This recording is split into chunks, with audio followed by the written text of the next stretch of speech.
Tinglin Jingi was taken aback. Return to Tokyo? Mr. Takahashi, shouldn't we continue following the Chinese? Maki Takahashi replied hastily, I can't worry about that now. Takehiko Ito is likely behind the kidnapping of the Banks family. I fear for my life. Come back and ensure my safety. Chapter 1751. At that moment, Charlie was strolling through the streets of Osaka. This time, he had chosen to venture out alone, without Isaac Cameron and the others trailing behind. His goal was clear. He intended to take advantage of this opportunity to eliminate the last 3 ninjas shadowing him. Since Osaka was the final stop on his business trip in Japan, he was eager to deal with these followers swiftly so he could head to Kyoto. With that in mind, he led the 3 individuals, Tinglin Jingi and his companions, away from the bustling downtown area, looking for a suitable spot to confront them. However, Charlie was taken aback when he noticed that the trio, who had been stealthily following him at a distance of 200 to 300 meters, suddenly turned around and started walking back. Confused, Charlie pondered, what's going on? Are they no longer following me? Do they sense something? But that doesn't seem likely. I haven't shown any signs of aggression, I've completely ignored their presence. There's no reason for them to suspect anything. Could they be in a rush? Or maybe Takahashi instructed them to abandon the chase. With these thoughts swirling in his mind, Charlie sighed and decided to follow the 3 men instead. He was determined not to leave any potential threats behind. After all, these ninjas had been tailing him for a while. If he let them slip away now, who knew if they would come back to haunt him later? Moreover, there was a chance they might follow him to Oris Hill and create trouble for him there. Oris Hill held a special significance for Charlie. It was home to his wife, Claire, who was his greatest vulnerability. He couldn't risk putting her in danger. Thus, it was imperative that he dealt with these 3 once and for all. Tinglin Jingi had no idea that Charlie was now following them. He assumed that Charlie was unaware of their presence, so he hurriedly led his 2 junior companions back to the hotel. With nightfall approaching, they realized it was impossible to reach Tokyo by Shinkansen or plane at this hour. Their best option was to drive, which would take around 5 to 6 hours if they were quick. Consequently, they needed to return to the hotel, grab their car, and make a swift departure to Tokyo. The 3 of them hurriedly made their way to the hotel. At the hotel entrance, Tinglin Jingi instructed, "Second brother, come back to the room with me to gather our things. Third brother, you head to the basement to retrieve the car and wait for us at the entrance. We'll be down shortly." Understood, the 3rd brother replied, and they split into 2 groups. The 2 older men took the elevator up to their room to gather their soft gear and surveillance equipment, while the 3rd went down to the underground garage to fetch the car. As soon as Tinglin Jingi stepped into the elevator, he quickly called Maki Takahashi to report their plans. On the call, he said urgently, "Mr. Takahashi, we'll be leaving for Tokyo in 5 minutes. We expect to arrive in a little over 4 hours. Please stay at home during this time, we'll discuss everything when we get there." Takahashi responded anxiously, "Tinglin, I've been informed that the opposing party is quite ruthless and has even resorted to using sarin gas. This is a fucking lunatic we're dealing with. I'm worried they might come after me. How many skilled fighters does your Tinglin family have in Tokyo? You need to bring them all to my house for protection." Tinglin Jingi quickly replied, "Mr. Takahashi, we don't have many operatives available in Tokyo at the moment. Most of them have been dispatched to Kyoto to keep an eye on Nanako Ito. Should I call them back?" Maki Takahashi hesitated before responding, "No need. Leave them in Kyoto. As long as they can control Nanako Ito, I'll have leverage to negotiate with Takehiko Ito. We can't put all our eggs in one basket." Tinglin Jingi confirmed, "Understood. We'll head back now and ensure your safety." Meanwhile, Tinglin Jingi's 3rd brother had exited the elevator on the 2nd basement floor and rushed toward the car. Just as he unlocked the car door and prepared to get in, he felt a sudden grip on his neck from behind. In an instant, he found a shuriken pressed against his throat. To his shock, he recognized that shuriken. It belonged to his younger brother, Tinglin Kento. Panic surged through him as he thought, could this be the person who killed my brother? In a desperate plea, he exclaimed, "Big brother, spare my life. Don't kill me." Charlie's voice was cold as he replied, "If you want to live, do as I say." Chapter 1752. He nodded quickly, his head bobbing like someone smashing garlic. "I hear you, just don't act rashly. This shuriken is coated with poison, even a slight break could be fatal." At that moment, Tinglin Zhengyi and his second brother hurriedly gathered some essential items and took the elevator down to the hotel lobby. They didn't even have time to check out, all they wanted was to get into their car and head back to Tokyo. However, as they stepped outside, they realized their vehicle was nowhere to be found. Tinglin Zhengyi cursed, "Damn it, that third idiot. What's taking him so long? Call him." The second brother quickly pulled out his phone, dialed, and shouted, "Third brother, where the hell are you? Why aren't you here yet?" In response, the third brother said, "Second brother, one of the tires is flat. I think it's punctured. I'm changing it now, so why don't you come down and help?" "Damn it," the second brother exclaimed, turning to Tinglin Zhengyi. "Brother, one of the tires is likely punctured. I'll go help him." Tinglin Zhengyi nodded and urged, "You too, hurry up."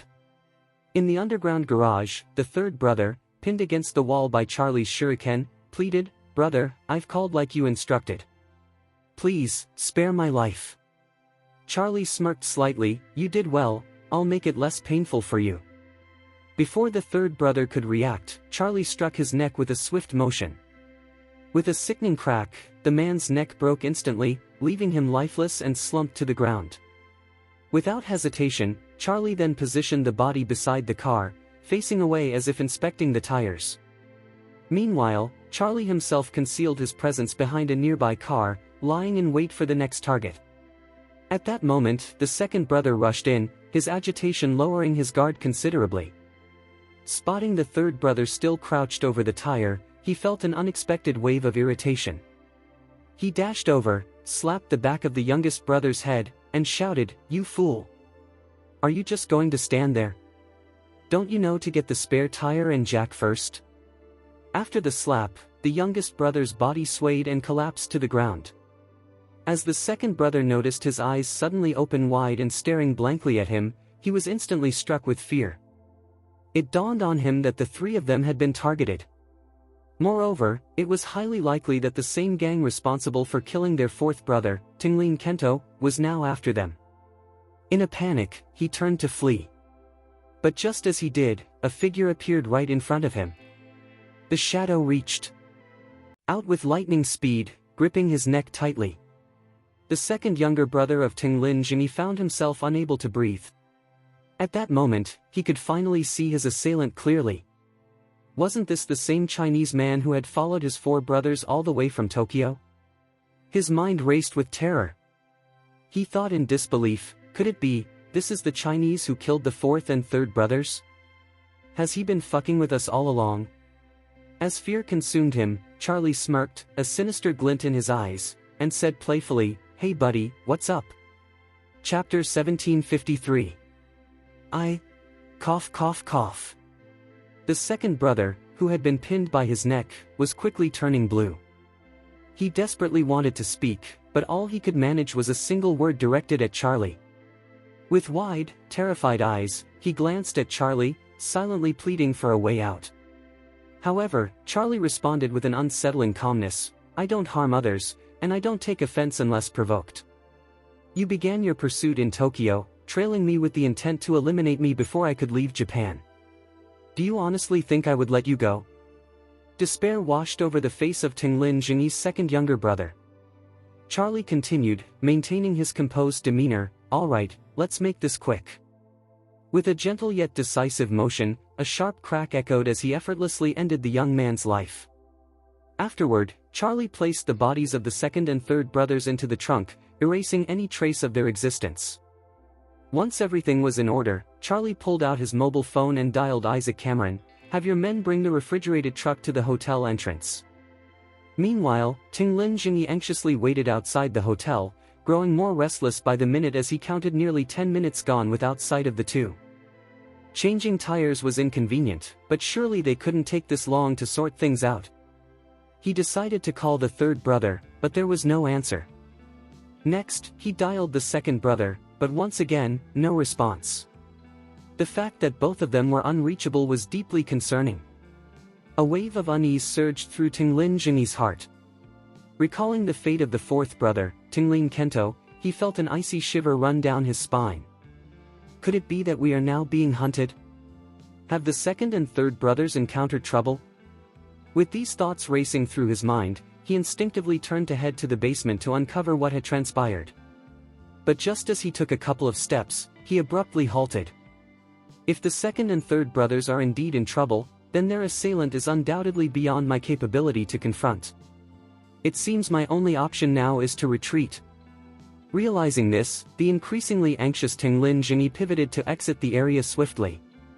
He aimed to put distance between himself and this perilous situation, planning to ensure he wasn't being followed before figuring out how to escape Osaka. However, as he spun around to leave, he collided with someone who was fully armed. In his panic, he lacked his usual composure and vigilance, barely glancing at the person he bumped into. He muttered an apology and tried to rush away. But just then, he felt a firm grip on his arm, and a familiar voice inquired, "Mr. Tinglin, where are you rushing off to?" Upon hearing Charlie's voice, Tinglin Jingyi's entire body went rigid. He recognized that voice immediately. He had heard it in the Nagoya hotel. Looking up instinctively, he saw Charlie smiling back at him. Tinglin Jingyi stammered in fear, how did you? Chapter 1754. Charlie grinned and inquired, "Are you wondering how I know your identity?" Tinglin Jingyi looked at Charlie, his eyes wide with shock. You always knew?" Charlie nodded, still smiling. "Of course I know." "That's impossible." "What's impossible?" "Just blame your Japanese ninja skills, they are indeed quite formidable." Stunned, Tinglin Jingyi exclaimed, "Did you kill my junior brother?" Charlie replied nonchalantly, "Yes, that was me." He continued, "I also took care of your second and third junior brothers. Their bodies are now in your trunk." "You son of a bitch!" Tinglin Jingyi shouted, and suddenly a dagger fell from his left cuff. With fierce determination, he channeled all his strength into his left hand and lunged at Charlie. Charlie, however, simply smiled and calmly grasped Tinglin Jingyi's wrist with one hand while holding his right arm with the other. Tinglin Jingyi was caught off guard by Charlie's unexpected strength. He found himself completely immobilized. Noticing the shock on Tinglin Jingyi's face, Charlie said with a grin, "Mr. Tinglin, there's no need to panic.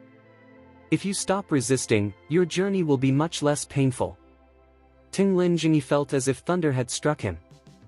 "Sir, I was ordered by Takahashi to follow you. Please, have mercy."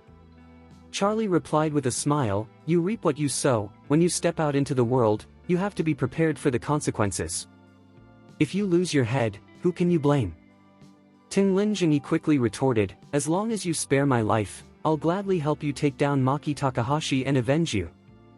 "No need," Charlie said coldly. "The thing I despise most in life is someone like you, a domestic lackey who sells out for glory. You're dead anyway.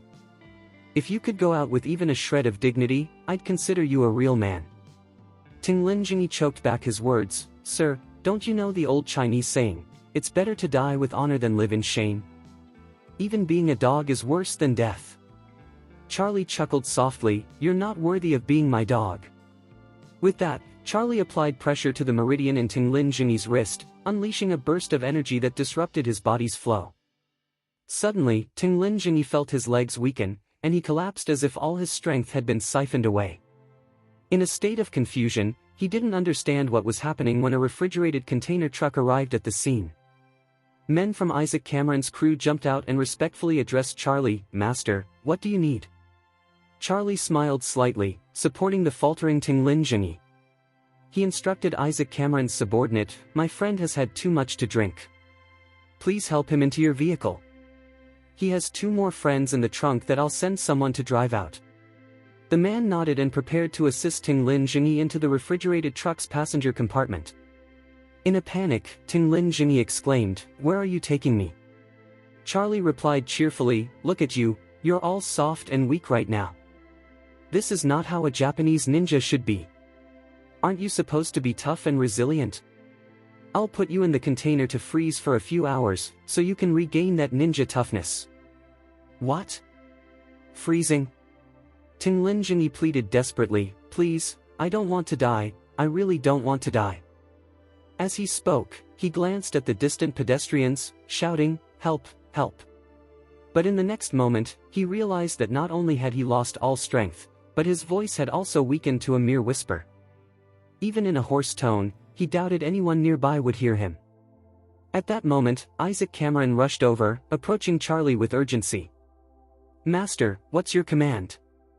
Charlie handed him a car key, saying, there's a commercial vehicle parked in lot 094 in the basement.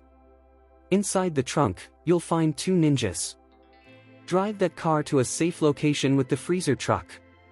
Put the 2 in the trunk and this guy in the passenger seat, then take the 4 frozen figures to Maki Takahashi's house in Tokyo for him to claim. Chapter 1755. 5 hours later. The sky gradually brightened. In Tokyo, a hint of white light spread across the horizon. A new day dawned. While many people woke from deep slumber, countless others had not slept at all. The previous night, Tokyo experienced a chaotic upheaval. The Tokyo Metropolitan Police Department mobilized all available resources, even calling in reinforcements from nearby cities. They uncovered a shocking situation in the city's heart, resulting in the closure of all outgoing roads. Checkpoints were established to inspect every vehicle, all aimed at uncovering the whereabouts of the bank's siblings. For the entire night, Tokyo was effectively under martial law. The vigilant media quickly caught wind of the news. The eldest grandson and granddaughter of China's first family had been kidnapped in Tokyo, with dozens of their entourage tragically killed. This kind of news was unprecedented. Although Tokyo had faced terrorist attacks and serious crimes before, nothing had ever been this severe. After all, the Banks family was the wealthiest and most influential family in China. The gravity of this criminal incident in Japan surpassed even the notorious kidnapping case of Bill Gates in Tokyo. The Banks family had spent half the night in Tokyo, backed not only by hundreds of skilled operatives but also with Zayn personally involved. Zayn's presence was taken very seriously by the Tokyo Metropolitan Police Department, leading the director to invite him to the station for a briefing on the ongoing investigation. This so-called investigative process, however, primarily involved bringing in Maki Takahashi and Yuhiko Ito for questioning. In the eyes of the police, both were considered suspects. Moreover, both men believed the other was trying to frame them. Yuhiko Ito suspected that Takahashi was using this incident as a ploy to tarnish the Ito family's reputation, hoping to eliminate them completely in the eyes of the Banks family. Conversely, Maki Takahashi believed Yuhiko Ito was trying to manipulate the situation to his advantage, leaving behind a ninja dart belonging to the Tinglin family as a means of framing him. The Tokyo Metropolitan Police Department found themselves in a quandary. Despite the apparent motives of the 2 suspects, the police were unable to find concrete evidence linking them to the crime. The only piece of evidence was the ninja dart found at the scene. This dart indeed belonged to the Tinglin family, known to be associated with the Takahashi family, a fact well known among Tokyo's elite and, of course, to the police. However, this evidence raised questions. No one was injured by the dart, and the perpetrator had skillfully eliminated over a dozen victims without leaving witnesses. Why would such a skilled killer leave behind a useless dart? This could very well be a red herring meant to mislead investigators. Consequently, the chief of the Metropolitan Police Department addressed Zayn, Mr. Banks, we must continue our investigation. Relying solely on the ninja dart is insufficient, it's likely a decoy designed to misdirect us. With a stern expression, Zayn responded, I don't give a damn if it's a decoy.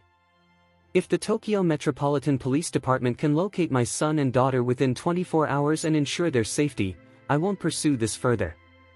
But if 24 hours pass without results, or if any harm comes to them, I will make this shit public and ensure the Tokyo Metropolitan Police Department faces hell. The head of the Metropolitan Police Department felt the weight of the world on his shoulders. Chapter 1756. After 7 a.m., the media was sure to cover the situation. At that point, it would undoubtedly gain traction across Japan. If the victims weren't rescued within the next 24 hours, this news would inevitably make headlines worldwide. This incident would not only become a scandal for the Tokyo Metropolitan Police Department but would also tarnish Japan's reputation. If law and order were perceived to be so weak in Japan, and the perpetrators so vicious and unrelenting, who would want to visit Tokyo in the future? It wasn't just the wealthy and business leaders who would hesitate, politicians from various countries would also think twice. Tokyo was, after all, the capital of Japan. If this scandal spread globally, it would thrust Japan into a diplomatic crisis. With urgency, he turned to his team. Do we have any detailed autopsy results yet? The chief forensic doctor rushed to report. Our examination revealed that all deceased members of Bank's entourage were victims of sarin poisoning. They succumbed to liquid sarin. Zayn's expression darkened. Liquid sarin? What does that mean? The forensic doctor clarified. Sarin is a colorless, oily liquid at room temperature, resembling glycerin. In warfare, it's typically dispersed as an aerosol, making it deadly through inhalation or skin contact. However, the murderer likely intended to avoid a large-scale dispersal. Instead, they used a delivery method similar to a syringe to inject approximately 30 milligrams of liquid sarin directly into each victim from a distance, causing death. The head of the Metropolitan Police Department asked anxiously, so the ninja dart was never actually used? Correct. The chief turned to Zayn. Mr. Banks, you mentioned the perpetrator is an enemy of the Banks family? With a pained expression, Zayn replied, I don't give a fuck about vendettas, my only concern is that my son and daughter have been kidnapped in Tokyo. You must ensure their safe return, or there will be hell to pay. Feeling overwhelmed, the chief quickly organized a response. First, intensify the search and investigate all suspicious locations, vehicles, and individuals. Second, release both Yuhiko Ito and Takahashi, but keep a close watch on their activities for leads. In the interrogation room, Maki Takahashi, upon hearing he could go home, pleaded, with the current unrest, can't I stay here at the Metropolitan Police Department? The officer in charge snapped, do you think the Tokyo Metropolitan Police is a fucking hotel? Get out now, or we'll throw you out. Feeling defeated, Takahashi left the Metropolitan Police Department, flanked by several bodyguards. Throughout the journey, Takahashi was filled with anxiety. He feared for his safety, especially since Tinglin Zhengsha and the others weren't by his side. If trouble arose, he felt defenseless. In a panic, he immediately tried to call Tinglin Zhengsha. However, after numerous attempts with no response, his anxiety escalated. What the hell is happening? They should have returned to Tokyo from Osaka by now. Why can't I reach anyone? Frustrated, he placed several more calls to Tinglin Zhengsha's junior brothers, but again was met with silence. A sinking feeling settled in his gut. Could Tinglin Zhengsha and his companions have also fallen victim to those mysterious ninjas, like their 4 junior brothers? Suddenly, the housekeeper called urgently, Mr. Takahashi, a mysterious individual just arrived. He said he has a significant gift for you. Alarmed, Takahashi asked, a significant gift?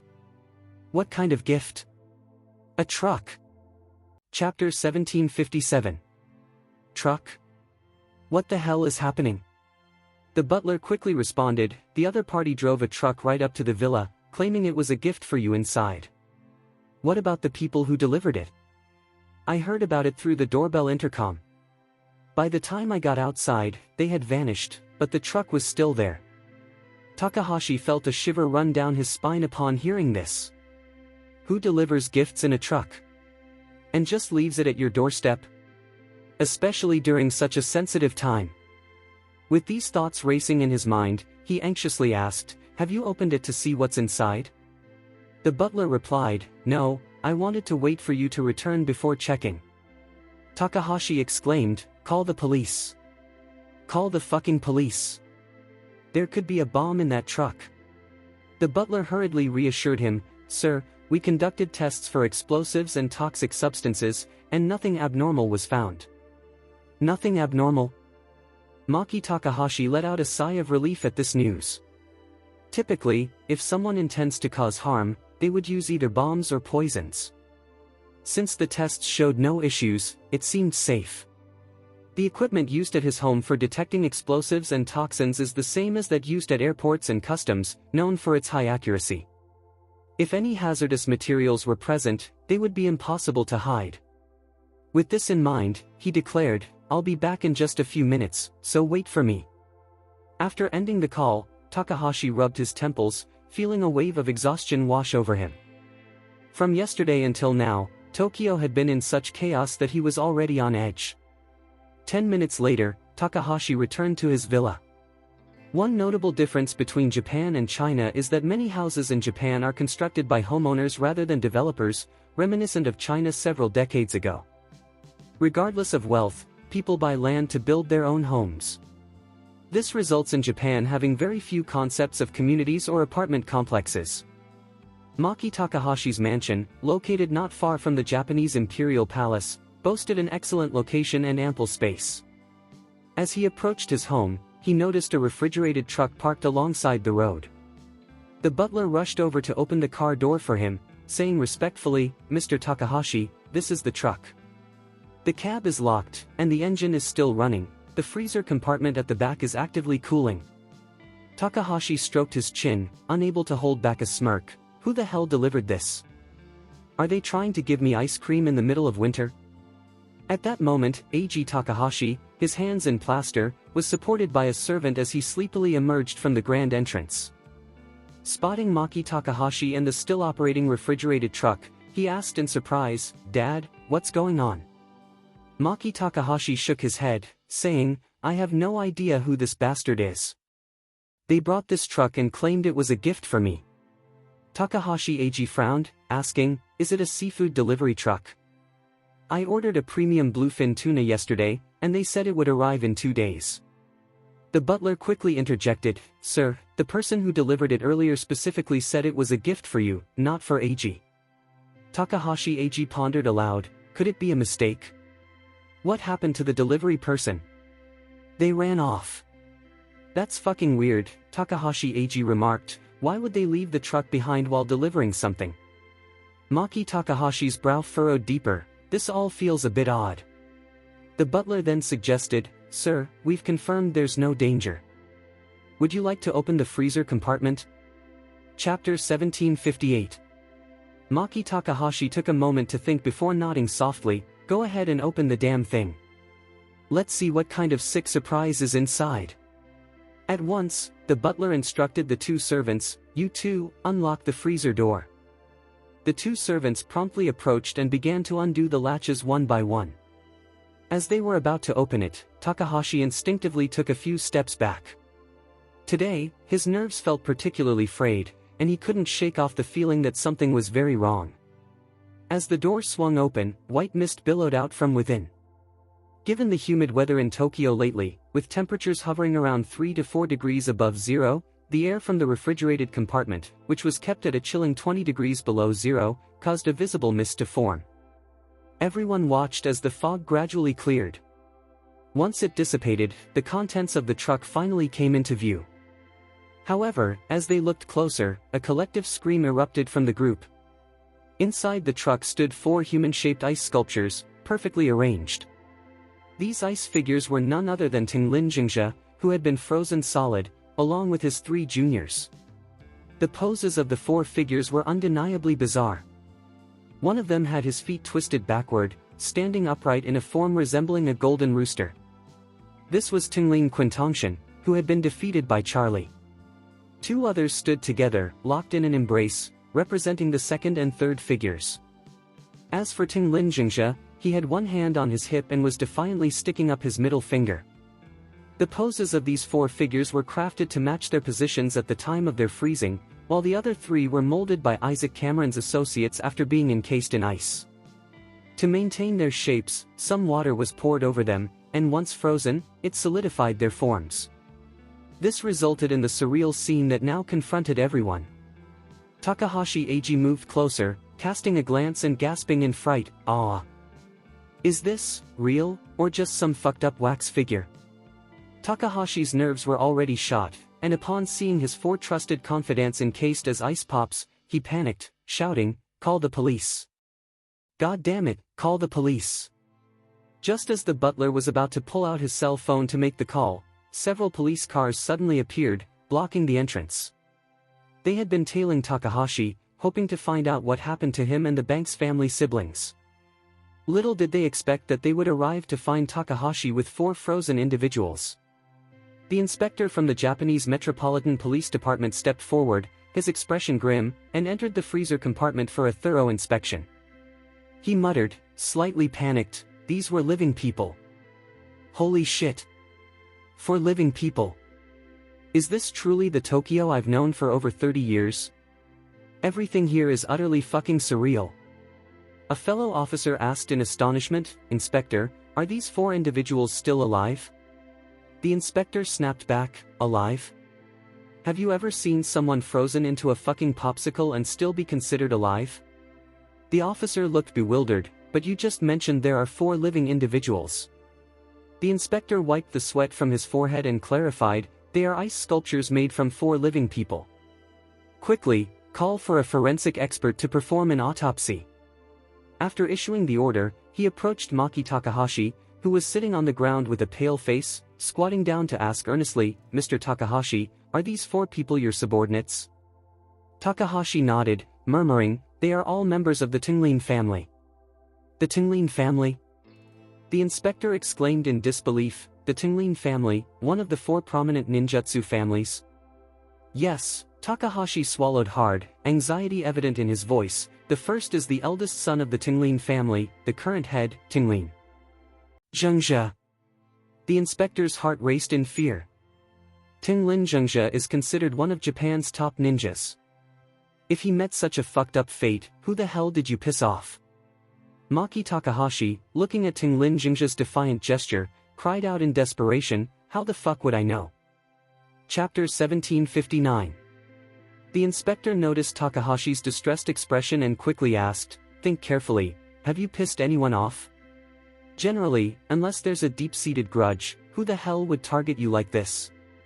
He continued, "Consider this, is there anyone who wants to harm you, or do you have anyone in mind that you wish to harm?" Takahashi's mind immediately went to Charlie. However, he soon dismissed that thought.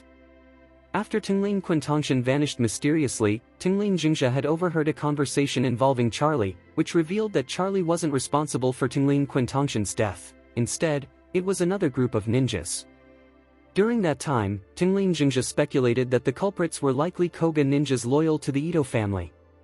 Yet, he refrained from sharing this information with the Metropolitan Police Department. He believed that informing them would be fucking useless, as there was no concrete evidence to support his claims, just mere speculation from Tinglin Zhengzhe during his lifetime. In his view, it was highly probable that the Ito family was pulling the strings behind the scenes. However, the police might suspect that the assailants could be Koga ninjas, or possibly even IGA ninjas, Saga ninjas, or other lesser-known ninja clans. Japanese ninjas have a rich history with numerous factions, much like Chinese martial arts, which boasts a vast array of styles and schools, including well-known names such as Shaolin, Kunlun, Ame, and Huashan, alongside countless smaller and lesser-known schools. Similarly, Japan is home to not just the 4 prominent ninja families but a plethora of smaller clans and sects. With this in mind, he resolved not to involve the Tokyo Metropolitan Police Department and to seek retribution against Yuhiko Ito on his own. Before long, forensic experts arrived at the scene, transporting the 4 deceased individuals back to the forensic lab at the Metropolitan Police Department. These bodies needed to be thoroughly thawed before an autopsy could be performed. Meanwhile, news of the bizarre deaths of Tinglin Zhengzhe and the others reached the higher-ups at the Metropolitan Police Department, sending shockwaves throughout the organization. The director of the Metropolitan Police Department was nearly overwhelmed by the situation. Fitz and Zara had been kidnapped with no leads, and now this major incident unfolded without warning. The elimination of 4 highly skilled ninjas was a staggering blow, creating a wave of disarray. Tokyo had quickly transformed from a stylish international city into a hub of strangeness and goddamn crime.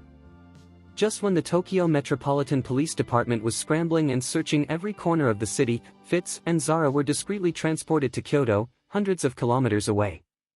According to Matsumoto's strategy, he intended for the bank's family's children to meet their end at the Ito residence. When that moment arrived, the Ito family would find themselves without answers. However, Yuhiko Ito was no pushover. He possessed formidable strength. Once he realized he was being set up, he would undoubtedly suspect Takahashi as the mastermind behind it all. Consequently, Yuhiko Ito would be driven to confront Takahashi Maki with everything he had. It wouldn't be long before the two leading families in Japan faced severe repercussions, risking their very existence. At that point, the Matsumoto family could take advantage of the chaos and emerge as the sole viable partner for the Banks family, further solidifying their own power. Charlie rose early that day. A notification from the weather forecast alerted him that a blizzard would hit Kyoto and Osaka starting in the afternoon and lasting until nightfall. First, he visited the production line at Kobayashi Pharmaceutical with Liam. In the afternoon, he requested a vehicle from Isaac, intending to drive to Kyoto himself. Isaac, unaware of Charlie's destination, noticed the increasing snowfall and urgently advised, "Master, there's a blizzard on the way. Driving in this weather is extremely dangerous. If it's not absolutely necessary, I recommend you stay indoors." Chapter 1760. Charlie waved his hand reassuringly. "It's alright, no need to worry. I have something personal to attend to, and I'll be back once it's taken care of." Isaac inquired, "Is it in Osaka? Would you like me to arrange for someone to escort you?" "No, that's not necessary." Charlie chose not to disclose his destination. He preferred to keep it to himself. For reasons he couldn't fully understand, thoughts of Nanako Ito occupied his mind. Was it sympathy for her situation, admiration for her strength, or some other complex emotion? Whatever it was, Charlie felt a strong urge to see her again. He was determined to travel to Kyoto to visit Nanako Ito and check on her injuries. If he could make sure she was on the mend, he would feel at ease returning home. Noticing Charlie's reluctance to share his plans, Isaac decided not to press further but reminded him to drive carefully. If the snow gets too heavy, just wait until it calms down before heading out. Charlie nodded in agreement before setting off on his own. The drive from Osaka to Kyoto was brief, taking about an hour. By the time he arrived in Kyoto, night had already fallen, and the snow was falling thickly, resembling fluffy goose feathers. Unfamiliar with the location of the Ito family's mansion, Charlie stopped at a Chinese restaurant for a bowl of ramen. As he paid the bill, he asked the owner, "Excuse me, do you know where the Ito family residence is?" The owner smiled and replied, "The Ito family home is located next to Nijo Castle. It's quite expansive and easy to find. Look for the plaque at the front entrance with the characters for Ito." Charlie expressed his gratitude and left the restaurant. Nijo Castle was a well-known landmark in Kyoto, making it easy to find on a map. He was only about 2 kilometers away. As he sat in his car, Charlie hesitated, unsure of how to approach Nanako Ito. Should he simply knock on the door when he arrived at the Ito family mansion? That felt inappropriate, especially considering that Yuhiko Ito's substantial assets were still under his control. If his subordinates reported Charlie's arrival, it was likely he wouldn't be allowed to see Nanako. So, what the hell should he do? Sneaking in might be the only option. With that thought in mind, Charlie started his car, followed the navigation, and soon found himself near Nijo Castle. There, not far from the castle, he finally spotted the Ito family mansion. The mansion was expansive, surrounded by towering old trees, and featured traditional Japanese wooden architecture with distinct Chinese influences, revealing its age and history. With an ancient moat encircling the residence and 2 private bridges leading in and out, Charlie parked his car a short distance away. Battling the heavy snowfall, he stealthily made his way toward the Ito family home under the cover of darkness. Meanwhile, Nanako Ito had just finished soaking in a hot spring. Excited by the long-awaited heavy snowfall, she felt a wave of happiness wash over her, lifting her spirits. She had asked her servant to help her into an exquisitely beautiful kimono and had styled her long hair, adding her favorite hairpin for a final touch. With joy, she wheeled herself into her small courtyard to revel in the snow. The Ito family residence was vast, featuring several courtyards, but Nanako found solace in the most secluded and tranquil one. As the snow continued to fall, a delicate layer blanketed her hair, and she gazed up at the snowflakes swirling in the air, her heart brimming with childlike joy. After a moment, she looked toward the sky and wondered, what is Charlie doing right now? Is it snowing in Oris Hill? Does he ever think of me? Chapter 1761. At that moment, Nanako Ito gazed up at the sky, her heart heavy with thoughts of Charlie. Meanwhile, Charlie, concealed against the wall, finally spotted a figure moving in the courtyard below. Having skillfully evaded the security measures at Ito's mansion, he made his way halfway around the fence until he found Nanako, who had always shown concern for him. Charlie couldn't help but admire Nanako Ito, dressed in a beautiful kimono with her hair styled in a light bun. He thought to himself, it's true what they say, Nanako Ito embodies the essence of beauty. She is undoubtedly the most stunning and perfect Japanese woman I have ever encountered. However, the sight of Nanako's wheelchair brought a wave of discomfort to Charlie. She had the option to withdraw from the finals against Aurora, to concede defeat and leave the competition early, yet she chose to persevere until the end, which left her with significant physical strain. In that moment, Charlie felt an urge to leap over the wall and greet her directly, but the thought of suddenly appearing before her in such a manner felt awkward. If she were startled, how could he explain his actions? If she inquired about his presence, what the hell would he say? Even with his typically strong mental composure, Charlie found himself hesitating. Meanwhile, in Tokyo, hundreds of kilometers away, Matsumoto lurked in the shadows, continuing his ruthless game. While his subordinates held Fitz and Zara captive, waiting for the right moment to strike, he orchestrated a new wave of plans in Tokyo. Much like the Joker from Batman, The Dark Knight, he intended to toy with everyone, gradually isolating them before picking them off one by one. This time, his target was Takahashi Ai. Matsumoto believed that the recent kidnapping of Fitz and Zara had merely stirred up a bit of trouble for their families, not enough to sever ties completely. Thus, he aimed to deepen the bloody feud between the families. Only through bloodshed could he drive people to madness and chaos. That evening, he set his sights on Takahashi Ai, whose arms had been incapacitated. Takahashi Ai, a young man in his prime, was not hindered by his arm injury or the cast, as it did not affect his physical desires. Known in Tokyo for his charm and charisma, he had a reputation as a dandy, with many prominent actresses as his companions. Recently, he had struck a lucrative deal, becoming involved with Hwa Dan, the head of a popular Japanese girl group, just as she was featured in a variety show on TV Tokyo that very day. This provided Takahashi Ai the perfect opportunity to sneak out that night to spend time with her. With the girl eager to build a lasting relationship, she readily agreed to his plans. Fueled by excitement, Ai disregarded his father's advice to stay home and wait for the storm to pass, instead quietly arranging for his subordinates to drive him to one of the most luxurious clubs in Shibuya, Tokyo. Chapter 1762. Inside the upscale clubhouse, Takahashi Ai enjoyed the luxury of a designated private room, a space that remained his sanctuary throughout the year. It was tastefully adorned and offered a level of seclusion that made it the perfect retreat for the unspoken Japanese female stars who frequented it. On his way to Shibuya, Ai sat in a convoy of 3 Rolls-Royces, bubbling with excitement as he anticipated the thrilling events of the night ahead. Suddenly, as they navigated an underground passage, a standard truck slammed to a stop, obstructing the entire road. Right behind them, several black commercial vehicles quickly closed in, blocking the Takahashi family's 3 luxurious cars. Realizing something was amiss, the bodyguards in the leading and trailing vehicles swiftly drew their weapons to protect Ai Takahashi. But from the black cars behind, a large group of armed individuals clad in black emerged, brandishing automatic weapons. Their arsenal included automatic rifles and mini-submachine guns, presenting a firepower that far outmatched that of the Takahashi family's guards. Before they could react, all 8 bodyguards were overwhelmed.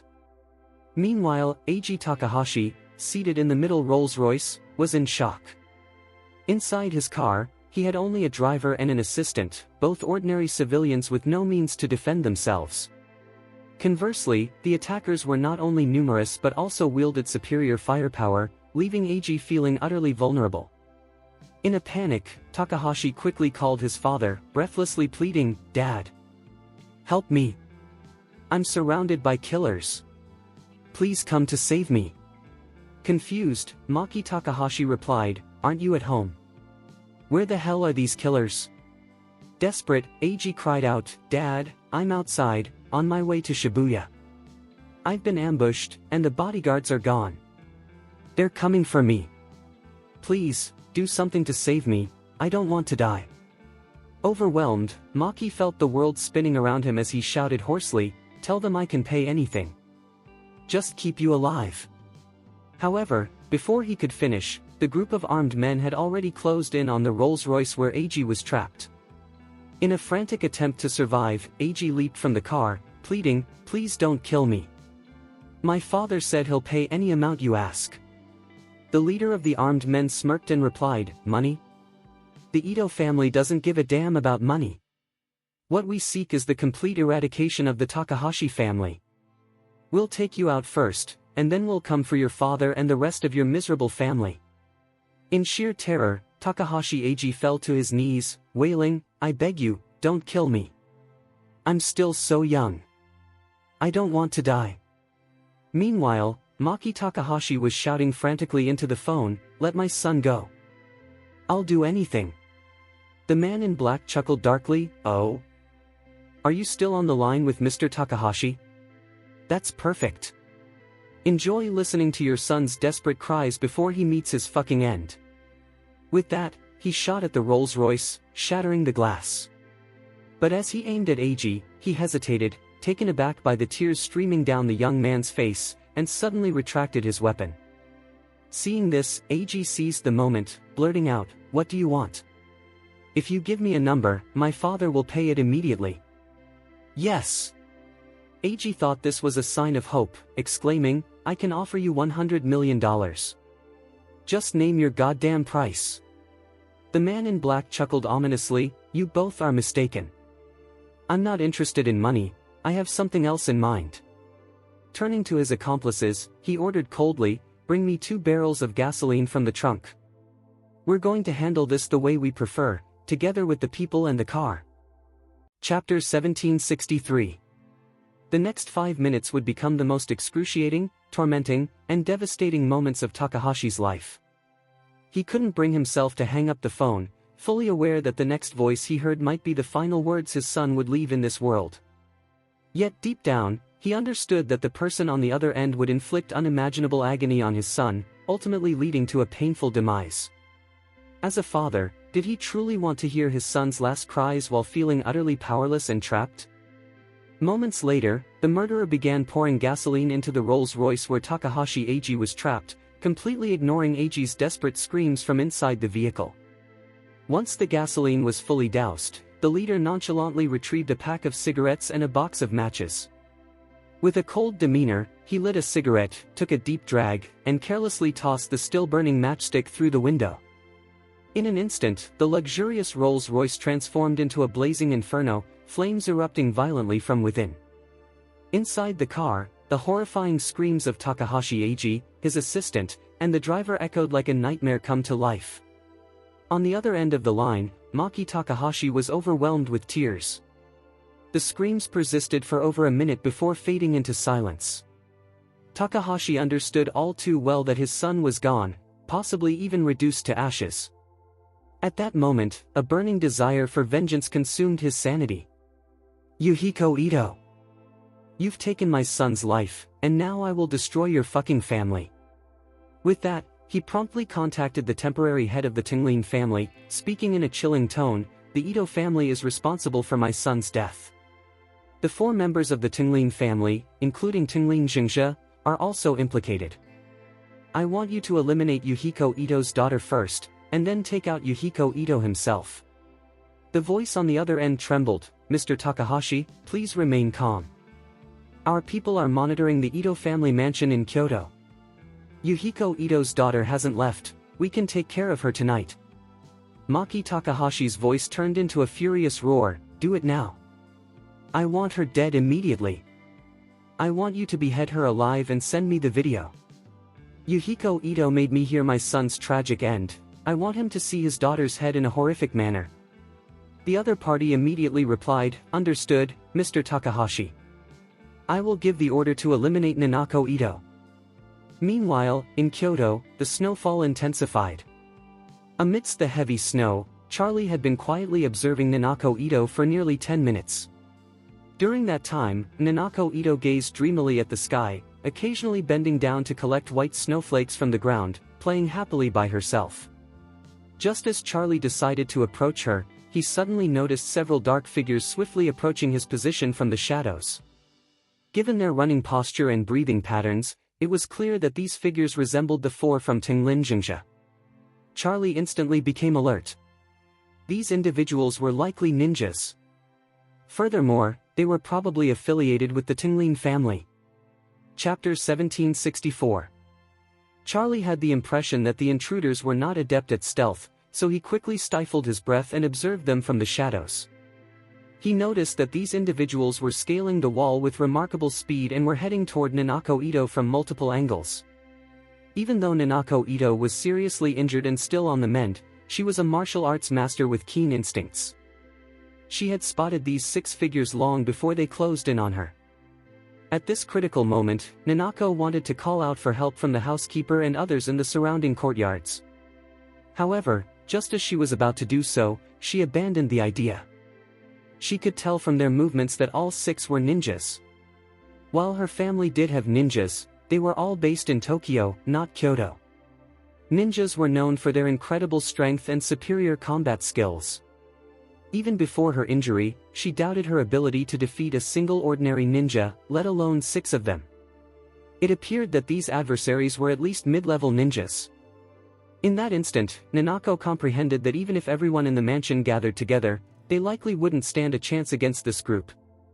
In light of this, why should she call for help and risk others' lives for her own sake? After all, these intruders had come specifically for her. As the six ninjas closed in on her, Nanako Ito spoke with calm resolve, "Ninjas, if you've come to kill me, I can cooperate. However, I ask that you spare the rest of the household. Most of the people here are not members of the Ito family, they are merely servants." The leader sneered in response, "I've heard much about the remarkable eldest daughter of the Ito family, and today I see that it's true." Drawing his knife, he spoke coldly, "We are indeed here to take your life as retribution for your father. He secretly killed 4 members of my Tinglin family as well as Takahashi.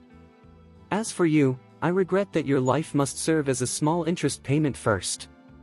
Charlie was taken aback by this revelation. What the hell? Takahashi Ai is dead? It seems that ever since I left Tokyo, things have been far from peaceful. Meanwhile, surrounded by the 6 ninjas in the courtyard, Nanako Ito exclaimed, "That's impossible. My father would never do such a thing. This must be a misunderstanding." "A misunderstanding?" the man growled, his teeth clenched. He turned 4 masters of the Tinglin family into fucking ice and burned the young master of the Takahashi family into ashes. Do you still claim it's a misunderstanding? Nanako responded firmly, "I know my father well. He may not be a perfect man, but he has a moral code. Even against enemies, he would never resort to treachery." The man scoffed, "You might know him on the surface, but you don't truly understand Yuhiko Ito. You can take a step ahead, and when he arrives, you can ask him about his actions." He then directed one of his companions, "Get the mobile phone video ready. I'm going to send a recording of the beheading to Mr. Takahashi." "Understood." The leader unsheathed a razor-sharp ninja sword, its blade gleaming coldly as he addressed Nanako Ito, "Miss Ito, it's time for you to die." Nanako silently nodded, closing her eyes in acceptance of her fate, whispering sorrowfully, "Charlie, we'll meet again in the next life." The leader sighed lightly, "Miss Ito, I will ensure your death is swift, and I hope you don't come back as part of a wealthy family in your next life." With that, he raised his sword high, gathering all his strength for the impending blow aimed at Nanako's neck. In that moment, as the man prepared to strike, a swift blade whizzed through the air towards him at lightning speed. With a startled cry, a poisoned shuriken struck him directly between the eyes. In an instant, the man who was about to execute Nanako Ito fell lifelessly to the ground. Charlie had finally made his move. Chapter 1765. As the man raised the ninja sword, the other 5 individuals instinctively took 2 steps back. They did this to avoid getting splattered with blood when the inevitable violence erupted. Nonetheless, their eyes remained fixated on Nanako Ito, eagerly anticipating the gruesome scene that was about to unfold. Meanwhile, Nanako Ito braced herself for the possibility of death. But then, the scene halted abruptly. The ninja sword, held aloft, lingered in the air as everyone around wondered why the strike had not yet occurred. When they turned to look, they were shocked to discover that the executioner wielding the weapon was already lifeless. A small wound was left on the center of his forehead, so close to the sword that only a trickle of blood seeped out, staining the pristine white snow a vivid red. As the stunned onlookers tried to comprehend what had just happened, they noticed the weapon that had pierced the man's brow was eerily familiar. The person recording the video gasped in horror. This is Quintongshan's fucking shuriken. Indeed, it was Tinglin Quintongshan's shuriken. After Charlie had defeated him, he had kept all of Quintongshan's shurikens, and now one had come in handy. The remaining 5 individuals were instantly shaken. The tragic fate of both Tinglin Jingxia and Tinglin Quintongshan still haunted them. Now, with Quintongshan's shuriken responsible for yet another death in their ranks, it was clear that danger was looming. The person filming hastily discarded his phone and urgently instructed the others, "Form a circle. Form a goddamn circle." After a moment of confusion, the others quickly retrieved their ninja knives. The 5 of them arranged themselves into a defensive formation, back to back, each member vigilant in a different direction. This was a standard defensive tactic employed by ninjas. At that moment, Nanako Ito opened her eyes, noticing the man who intended to strike her had become a lifeless body, while the remaining 5 had assumed a defensive posture, clearly on high alert. She was still processing the situation when suddenly, one of the 5 collapsed face first into the thick snow. The others rushed to turn him over, discovering a shuriken embedded in his forehead. In shock, the fallen man pointed toward the wall and exclaimed, "Over there." Instantly, the remaining 4 abandoned their circular formation, each fixing their gaze on the wall from which the shuriken had come. One of them, trembling with fear, shouted, "What the fuck is this? Show yourself if you dare." Though he spoke boldly, he doubted such taunts would provoke an opponent of such strength. Yet, to their surprise, as soon as his words echoed in the air, a dark figure leaped down from the wall. The shadow approached them with an air of confidence. With each step the figure took, the snow crunched beneath their feet, heightening the tension among the 4 remaining individuals. Nanako Ito watched the dark figure with wide eyes, desperate to discover the identity of her mysterious savior. When the shadow finally reached her, she was struck with disbelief. She could hardly fathom that the person who had come to her rescue was Charlie, the one she had longed for. In that moment, Nanako Ito thought she must be mistaken, perhaps even hallucinating. She rubbed her eyes and gazed intently to confirm what she was seeing. Chapter 1766.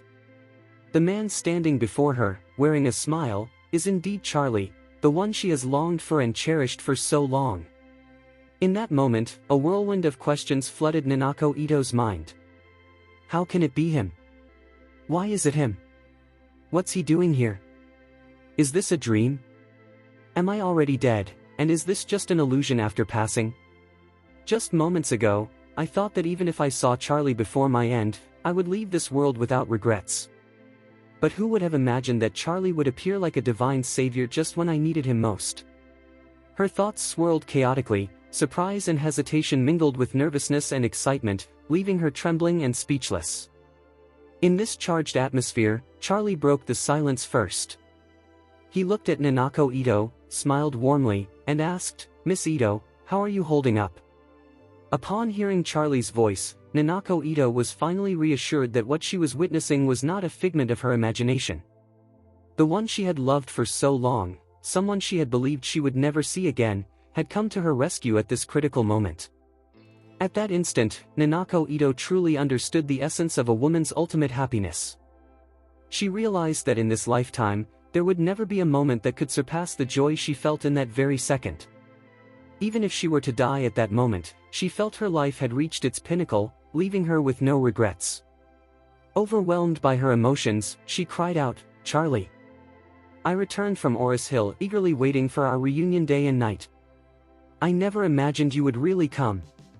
The 4 ninjas, on high alert, watched closely, and one of them growled, "Boy, did you kill Quintongshan?" Charlie responded with a cruel smile, "Yes, I killed the bastard." "What will you do about it?" Fuming, the man shouted, "You son of a bitch. You've killed 6 members of the Tinglin family, I want your life." Charlie glanced at the 4 ninjas and casually remarked, "You're making quite a racket. If you want my life, don't disturb the others in this mansion." With that, he gripped his thunder order tightly and murmured, "Thunder." In an instant, a series of thunderclaps echoed ominously in the dark sky. This sudden noise startled the dogs around, and the previously tranquil snowy night erupted into chaos. With a sneer of disdain, Charlie shouted, "You want revenge, right? Come on. I'll send you to join your fallen comrades before they get too far." Unaware that the thunder was a result of Charlie's words, the man bellowed furiously, "You will die today." As soon as he finished speaking, he raised his ninja sword high and lunged at Charlie with incredible speed. The other 3 quickly followed suit. One of them leapt into the air, aiming a downward slash at Charlie. The remaining 2 spread out to flank Charlie, ready to attack from both sides. It's well known that Japanese katanas and ninja swords are crafted by the finest artisans from the sharpest stainless steel. Their blades are so honed they could slice through the air effortlessly. If Charlie failed to defend himself, he would be cut into pieces by their coordinated assault. These 4 were intent on murder. Nanako Ito, witnessing the lethal glints of their swords in the night, cried out in terror, "Charlie, be careful." Chapter 1767. The 4 ninjas of the Tinglin family were convinced that this time, they would be able to deliver a decisive blow to Charlie. Meanwhile, Nanako Ito felt her heart race with anxiety, fearing for Charlie's safety. For her, no sacrifice was too great, she would never allow Charlie to come to harm. Suddenly, Charlie retreated several meters in an astonishing display of speed that left the 4 ninjas momentarily stunned. They had the advantage of being the aggressors, starting their attack first. Armed with nearly 1 meter long ninja swords, their reach and speed should have guaranteed their success. In their minds, it was nearly impossible for anyone to escape in such a dire situation, like a bullet that couldn't be dodged. Yet, Charlie managed to do the unthinkable. As he swiftly moved back, the thunder token slipped into his pocket. In an instant, he drew 2 shuriken from his sides and launched them at the airborne ninja as well as the one charging directly toward him. The 2 ninjas, hearing the piercing sound of shuriken slicing through the air and seeing the deadly glimmer of the blades, warned each other, "Be careful." They instinctively tried to dodge to the sides, but a sharp pain suddenly pierced their hearts. One ninja who had leapt into the air fell swiftly, while the other, who had rushed at Charlie, crumpled to the ground without a sound. The remaining 2, on either flank, were utterly shocked by the unexpected turn of events. Who could have anticipated that Charlie would move with such incredible speed, far surpassing their expectations? This once confident team of 4 found themselves utterly outmatched, having barely touched their opponent before losing 2 of their own. Realizing they stood no chance of victory, the remaining ninjas exchanged glances and decided to abandon their reckless assault. They pulled out small balls, roughly the size of ping-pong balls, and slammed them to the ground. In an instant, the balls erupted in a blinding flash of light, accompanied by a thick, black smoke. Utilizing the cover, the 2 ninjas turned and fled. Charlie, unfazed, calmly retrieved his last 2 shuriken from the leather sheath and hurled them toward the escaping figures. Though the ninjas had managed to gain distance, they were unprepared for the sound of the blades slicing through the air behind them, moving with such speed that it was almost a flash of light. In that moment, only one thought lingered in their minds: they were fucked. As predicted, the shuriken struck true, piercing through their backs. The poison on the blades spread rapidly, and within moments, both ninjas lay lifeless. Outside, the faint rumble of thunder continued to echo in the sky, ensuring that the commotion in Nanako Ito's courtyard went unnoticed by the rest of the mansion's occupants. With the 6 assailants now defeated, Charlie let out a sigh of relief. At that moment, he caught sight of Nanako Ito nearby, her eyes glistening with tears as she looked at him. Chapter 1768. Charlie. Nanako Ito gasped, her emotions overwhelming her as she maneuvered her wheelchair toward him with both hands. Charlie quickly stepped forward, concern etched on his face. Miss Ito, are you okay? He asked. I'm fine, really, Nanako Ito shook her head, but tears began to flow uncontrollably down her cheeks. In that moment, what struck her most was not the hardships she faced, but the sheer joy that Charlie's unexpected visit brought her. Seeing her in distress, Charlie instinctively reached out, gently placing his hand on the back of hers. Miss Ito, it's okay. Please don't cry, he said softly, trying to console her. Wiping her tears, Nanako Ito shook her head again and replied, I'm not crying over what just happened. She looked up, her eyes shimmering with deep affection, and asked, her voice trembling, Charlie, why are you here in Kyoto? With a faint smile, Charlie explained, I came to Japan for a purpose. I just arrived in Osaka and thought since it's so close, I would come to see you. Hearing this, a wave of warmth washed over Nanako Ito, filling her heart with sweetness. Charlie, do you mean to say you came to see me because you missed me? She asked, her excitement palpable.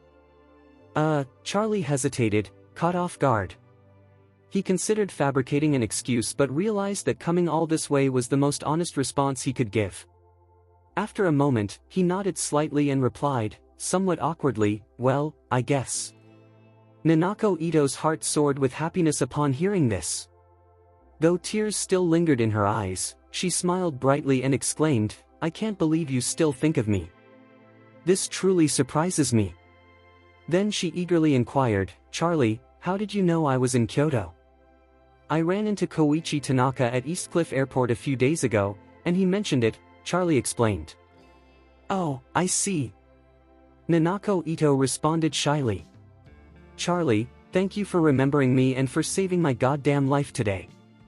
Charlie smiled gently and said, there's no need to be so formal. Just accept it. Then he asked, I noticed you've been in a wheelchair. Has your health not improved? No, not yet, Nanako Ito replied softly. Since my last match with Aurora, I sustained serious injuries. I received treatment in Tokyo and was out of danger, but I haven't fully recovered. It might take a long time to heal completely. Charlie nodded solemnly. Actually, I came here primarily to help you with your recovery. I didn't anticipate encountering such a fucked up situation. With gratitude shining in her eyes, Nanako Ito replied, Charlie, the best doctors in Japan have examined my injury.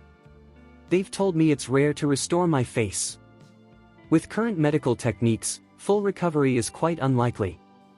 If I can walk unassisted in a few years, it would be viewed as a medical miracle.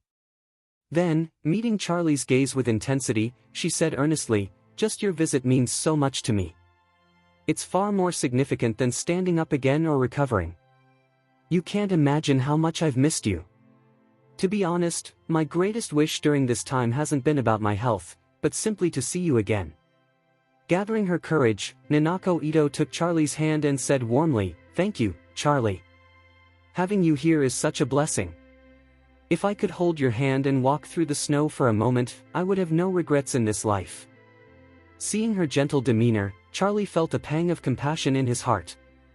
He looked intently at Nanako Ito and declared sincerely, Nanako, I have a way to help you heal and restore you to your former self.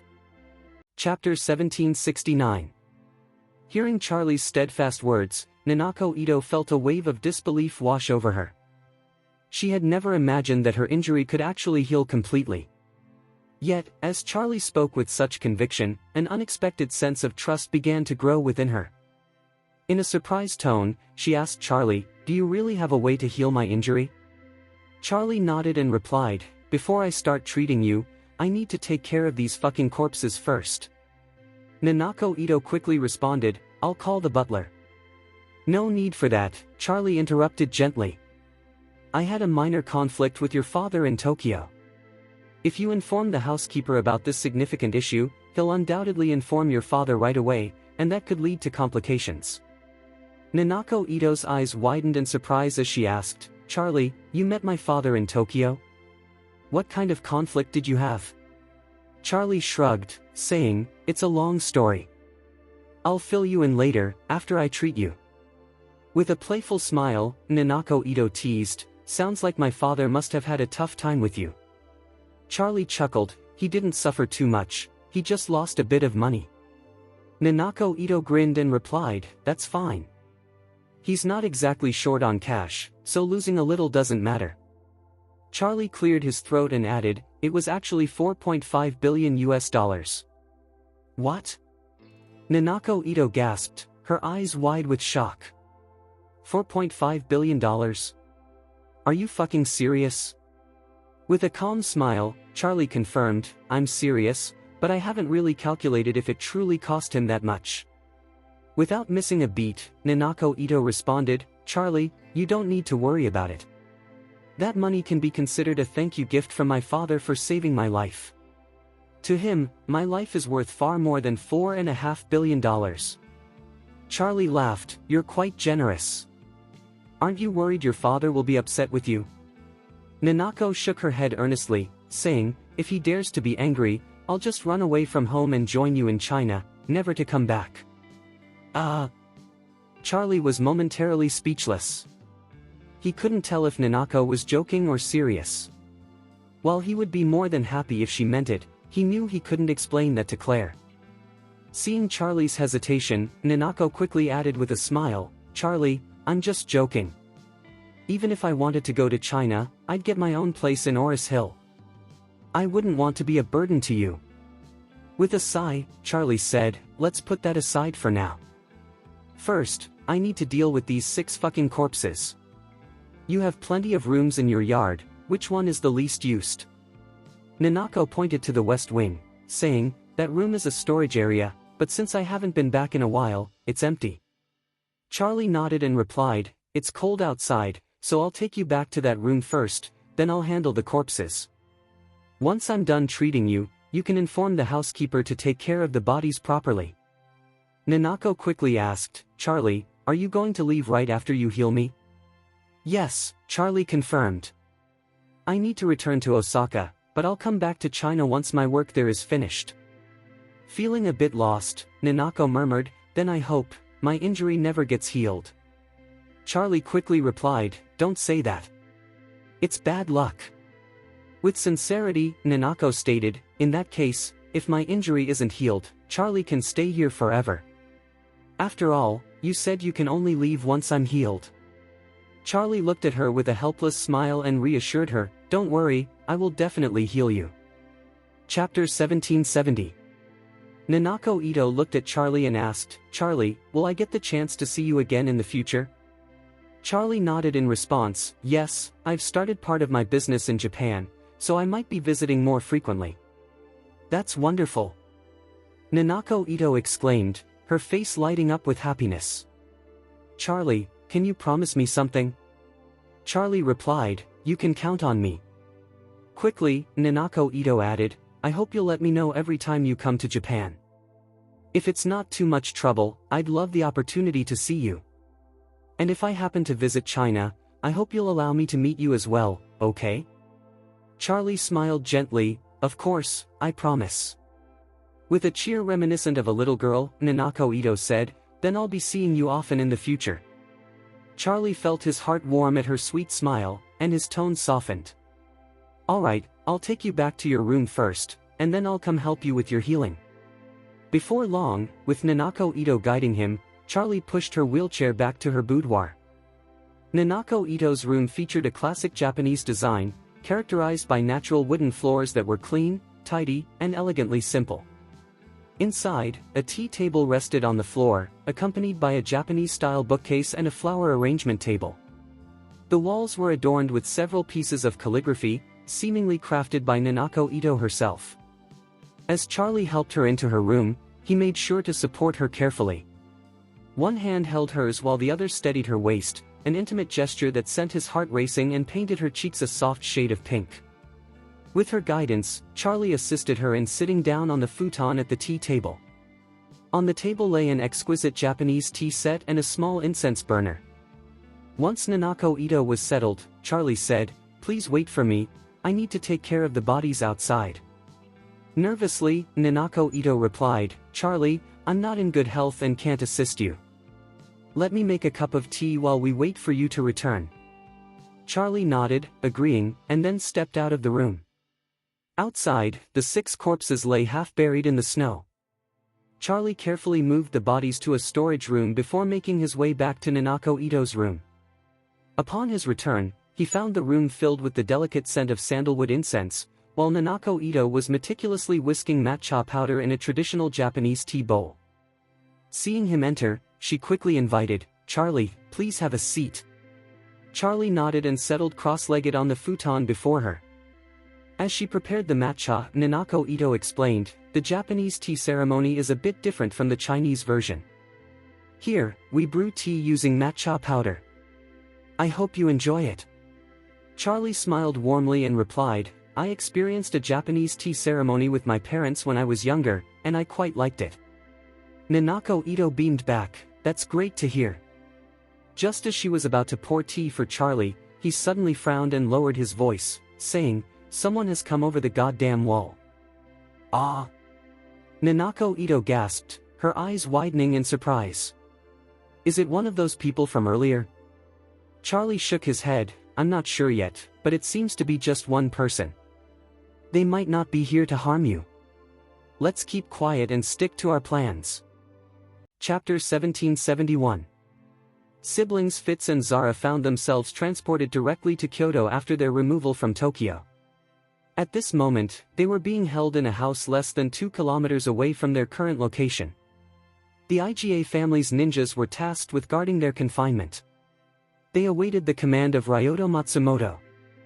Once given the order, they would swiftly eliminate Fitz and Zara and discreetly move their bodies to the Ito family mansion. However, until Matsumoto issued the command, the ninjas had to keep the siblings alive to avoid complications during transportation, as a body can become too fucking stiff if left for too long after death. The IGA ninjas excel in assassination techniques. Their experience has taught them that the optimal time to transport a corpse is within an hour of death, when the body remains pliable enough to fit into a suitcase. Beyond that time frame, rigor mortis sets in, making transport increasingly difficult. The plan was to eliminate the siblings immediately after receiving Matsumoto Ryoto's order and then take them directly to the Ito mansion to find a suitable place for concealment.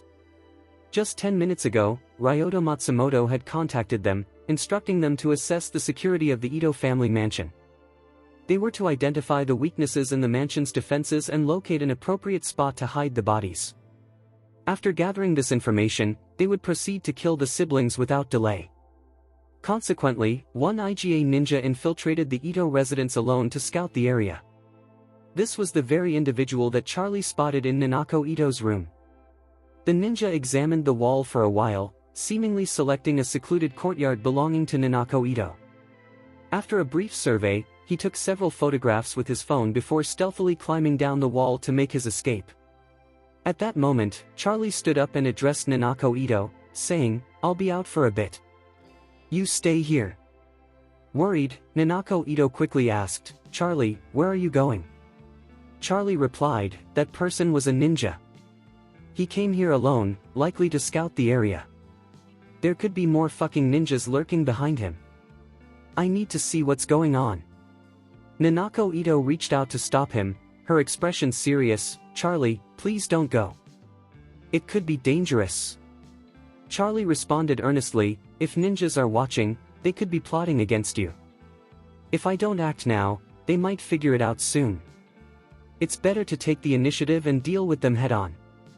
Nervously, Nanako Ito said, "But I'm worried about you. I don't want you to take risks for me." Charlie smiled gently, shaking her hand with sincerity, "I came to Kyoto for you.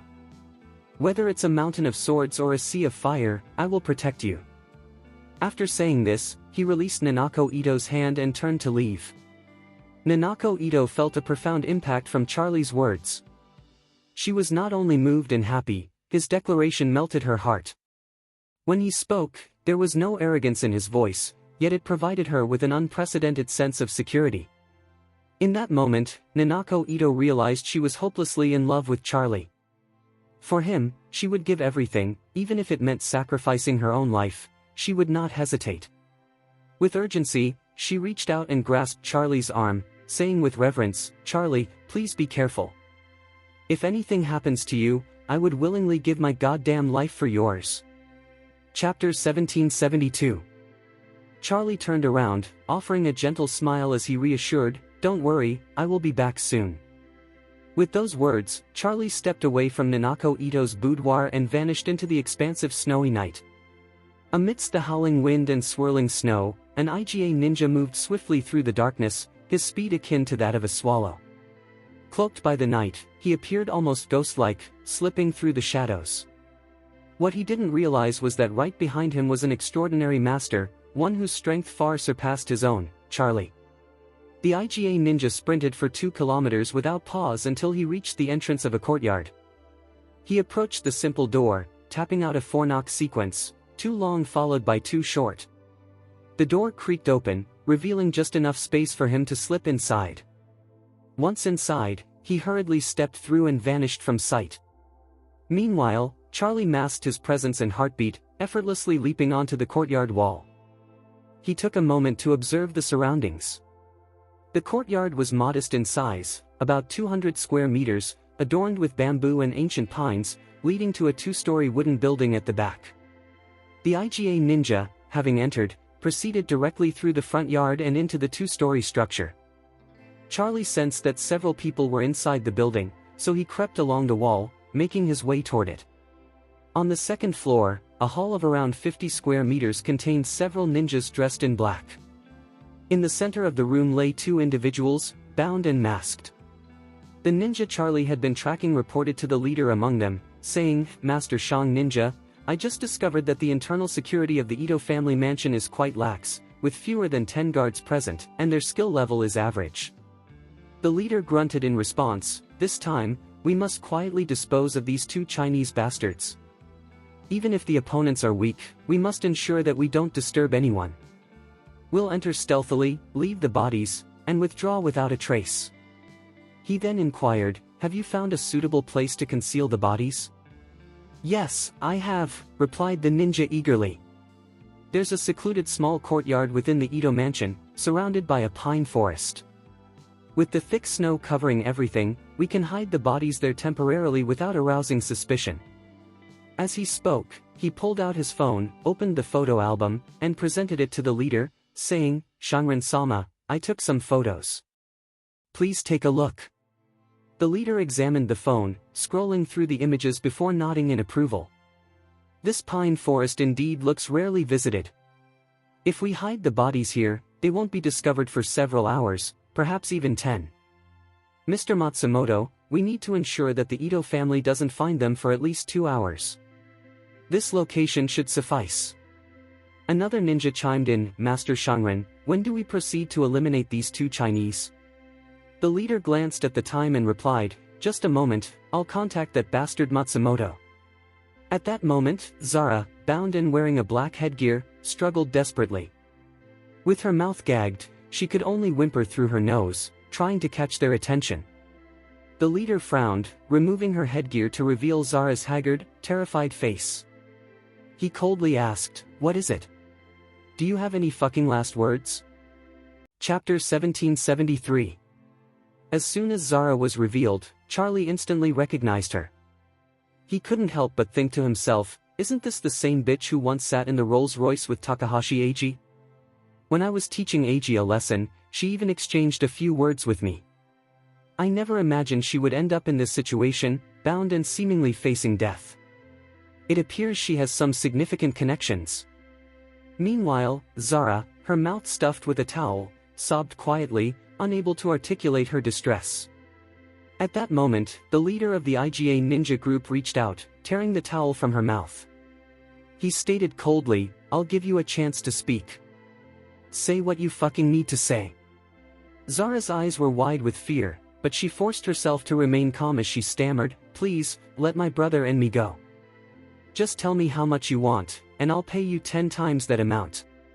The leader scoffed, "Discussing money is pointless. In the world of Japanese ninjas, loyalty to your employer is paramount. Only through unwavering loyalty can we earn the favor of powerful families.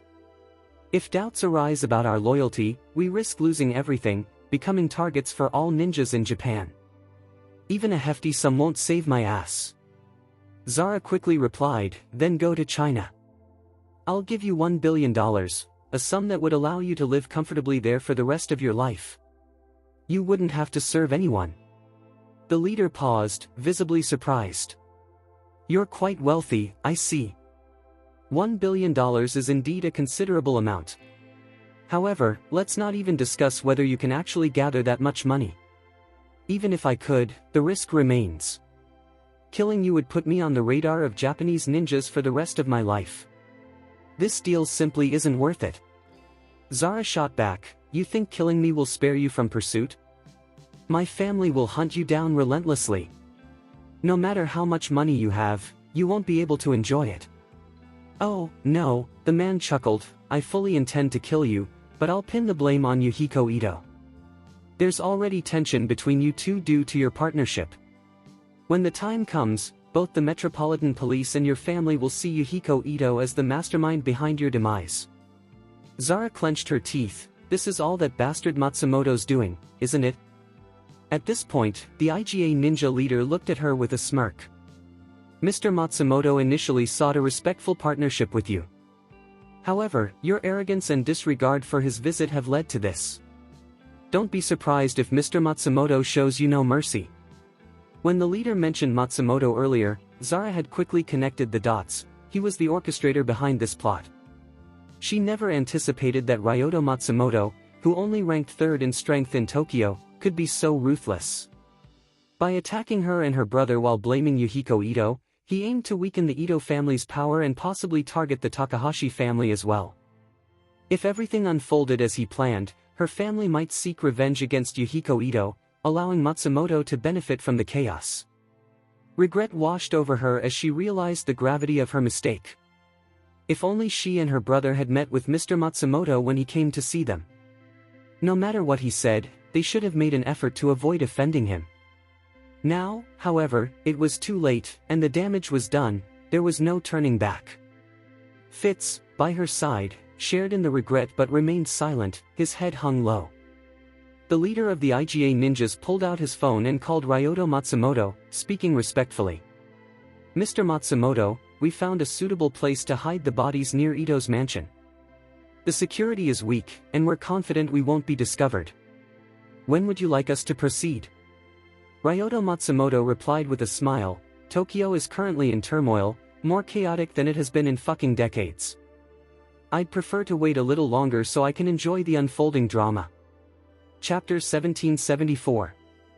IGA Ninja responded instantly, of course, Mr. Matsumoto, we are always here to serve you. With a sneer, Ryoto Matsumoto replied, by the way, the families of the two you kidnapped have arrived in Tokyo. I hope you can make their deaths even more fucking tragic. The more gruesome the scene when the police discover their bodies, the angrier their families will be. This will make the event all the more thrilling. The IGA ninja quickly assured him, don't worry, we will make it happen. That woman is said to be quite attractive. Why not have some fun with her before finishing her off? If her family witnesses her being tormented to death, their hatred for Yuhiko Ito will surely intensify. Ryoto Matsumoto suggested. Upon hearing this, IGA ninja burst into laughter. Actually, my brothers have had their eyes on her for a while. I was hesitant to let them act on it, fearing it might ruin your plans. But now that you've given the go-ahead, I feel completely at ease. Ryoto Matsumoto chuckled, let your brothers enjoy themselves. And don't forget to capture some footage that doesn't reveal your identities. Once it's out, it will have an even greater impact, ha ha ha. IGA Ninja laughed in agreement, Mr. Matsumoto, you can count on us to create a blockbuster for you. Meanwhile, Zara stood there, her face drained of color, filled with terror.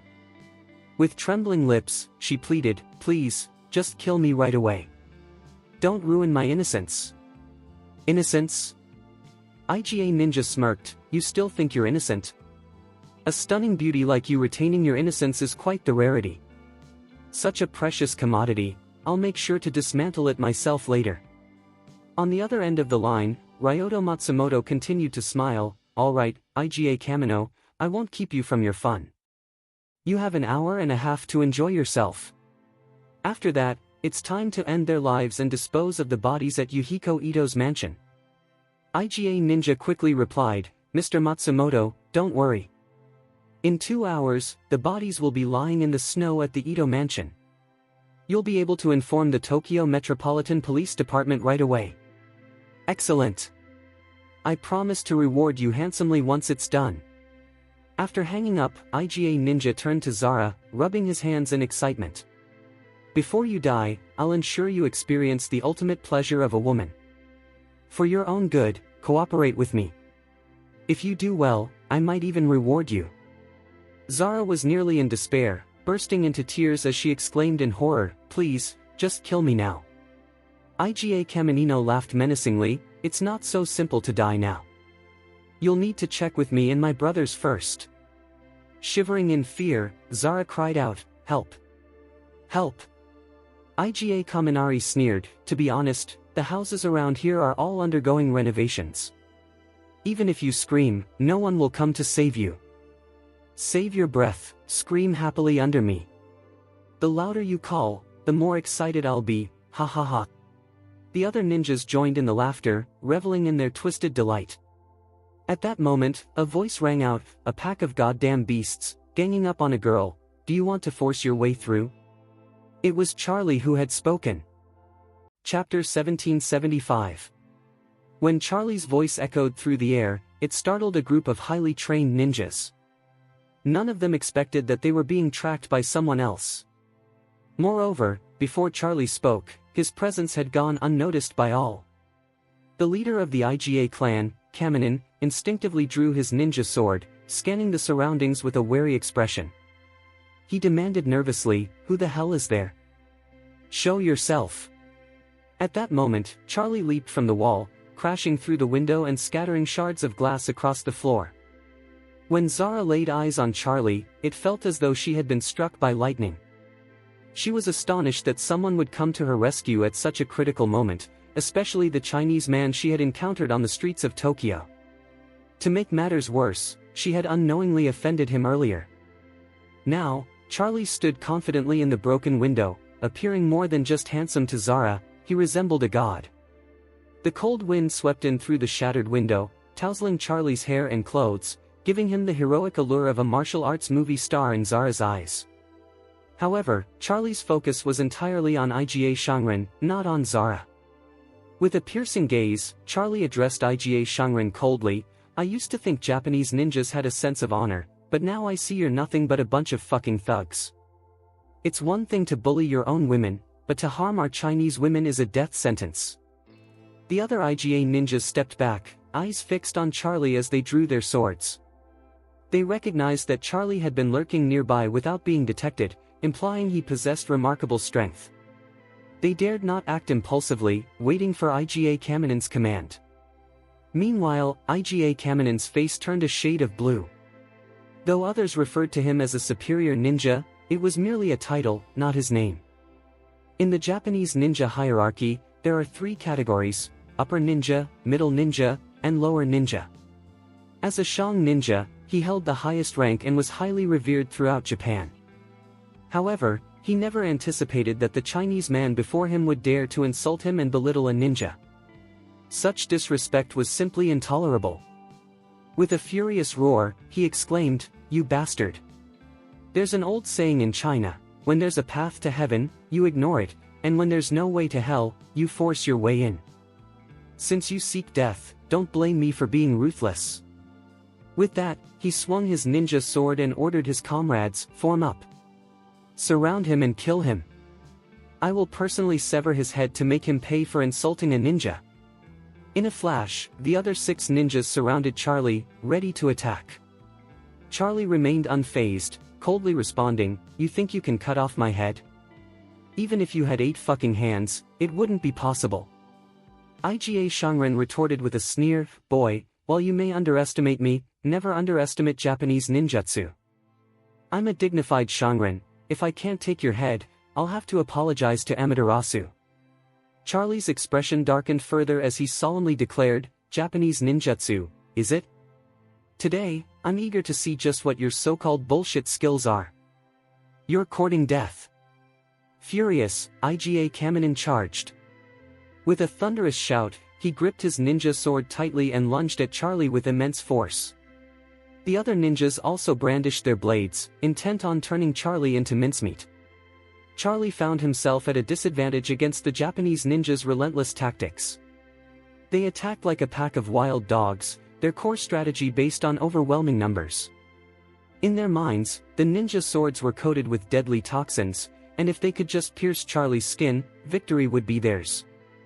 For centuries, Japanese ninjas have relied on such methods to defeat their adversaries, proving to be a time-tested approach. Chapter 1776. This time, it was Charlie who made his presence known. Charlie's expression remained impassive as he stood there, his toes lightly grazing the ground. Suddenly, a triangular shard of broken glass shot up from the ground with incredible speed, hurtling straight toward Iga Kaminari.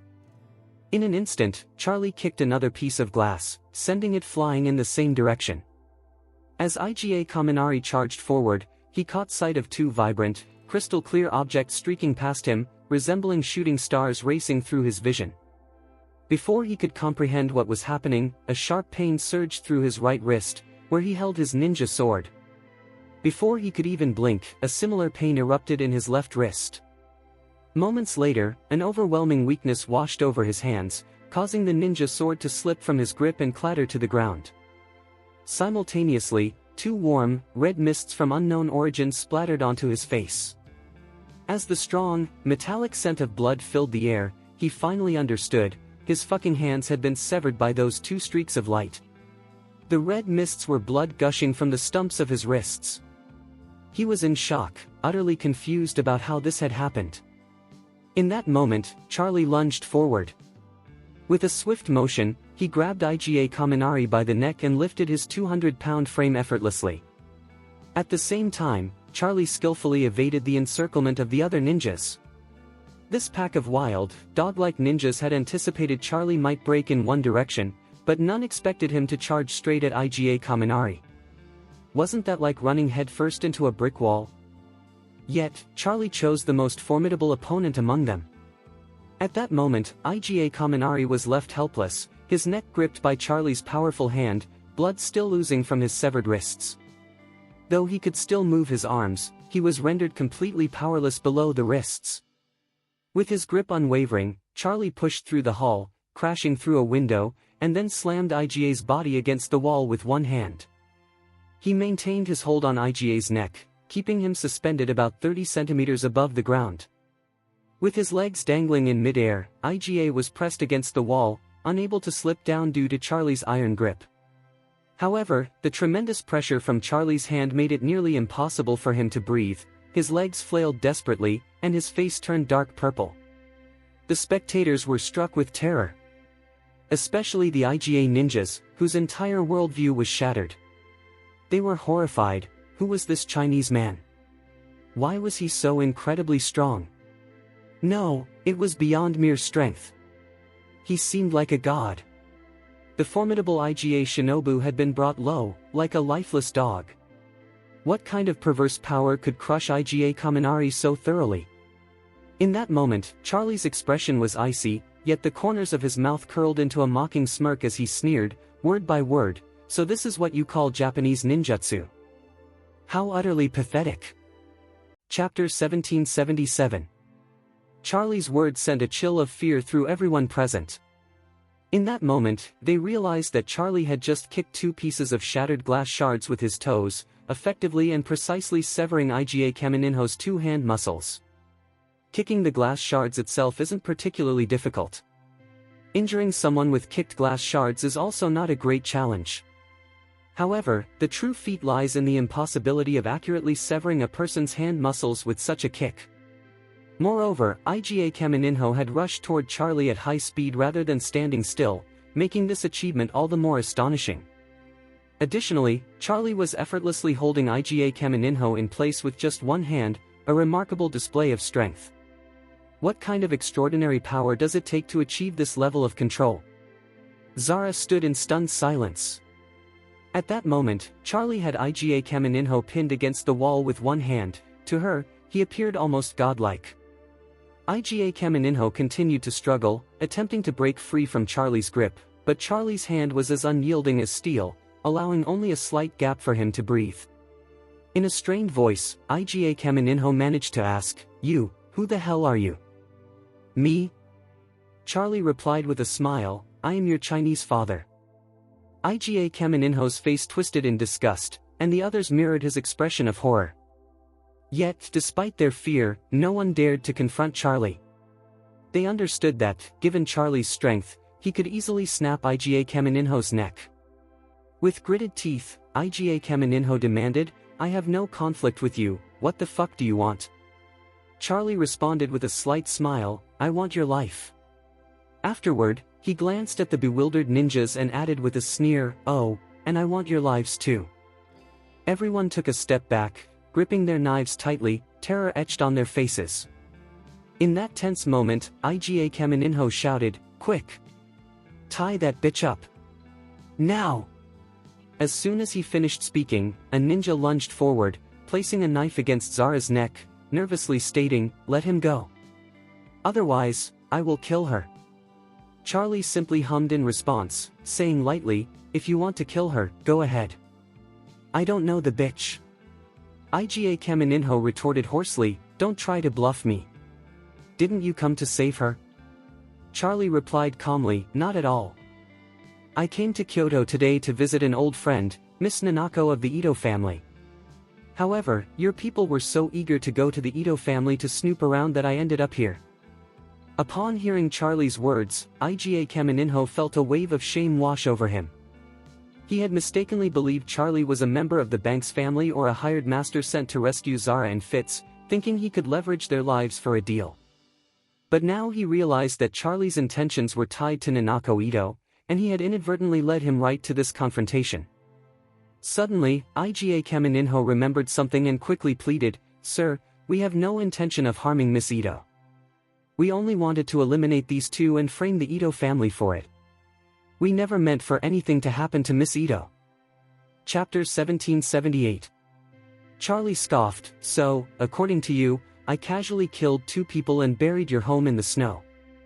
Isn't that meant to harm you and your family?" Iga Kaminori was taken aback.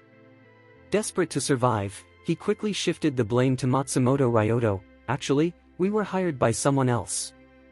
It's that asshole Matsumoto Ryoto who really wants to take down the Ito family.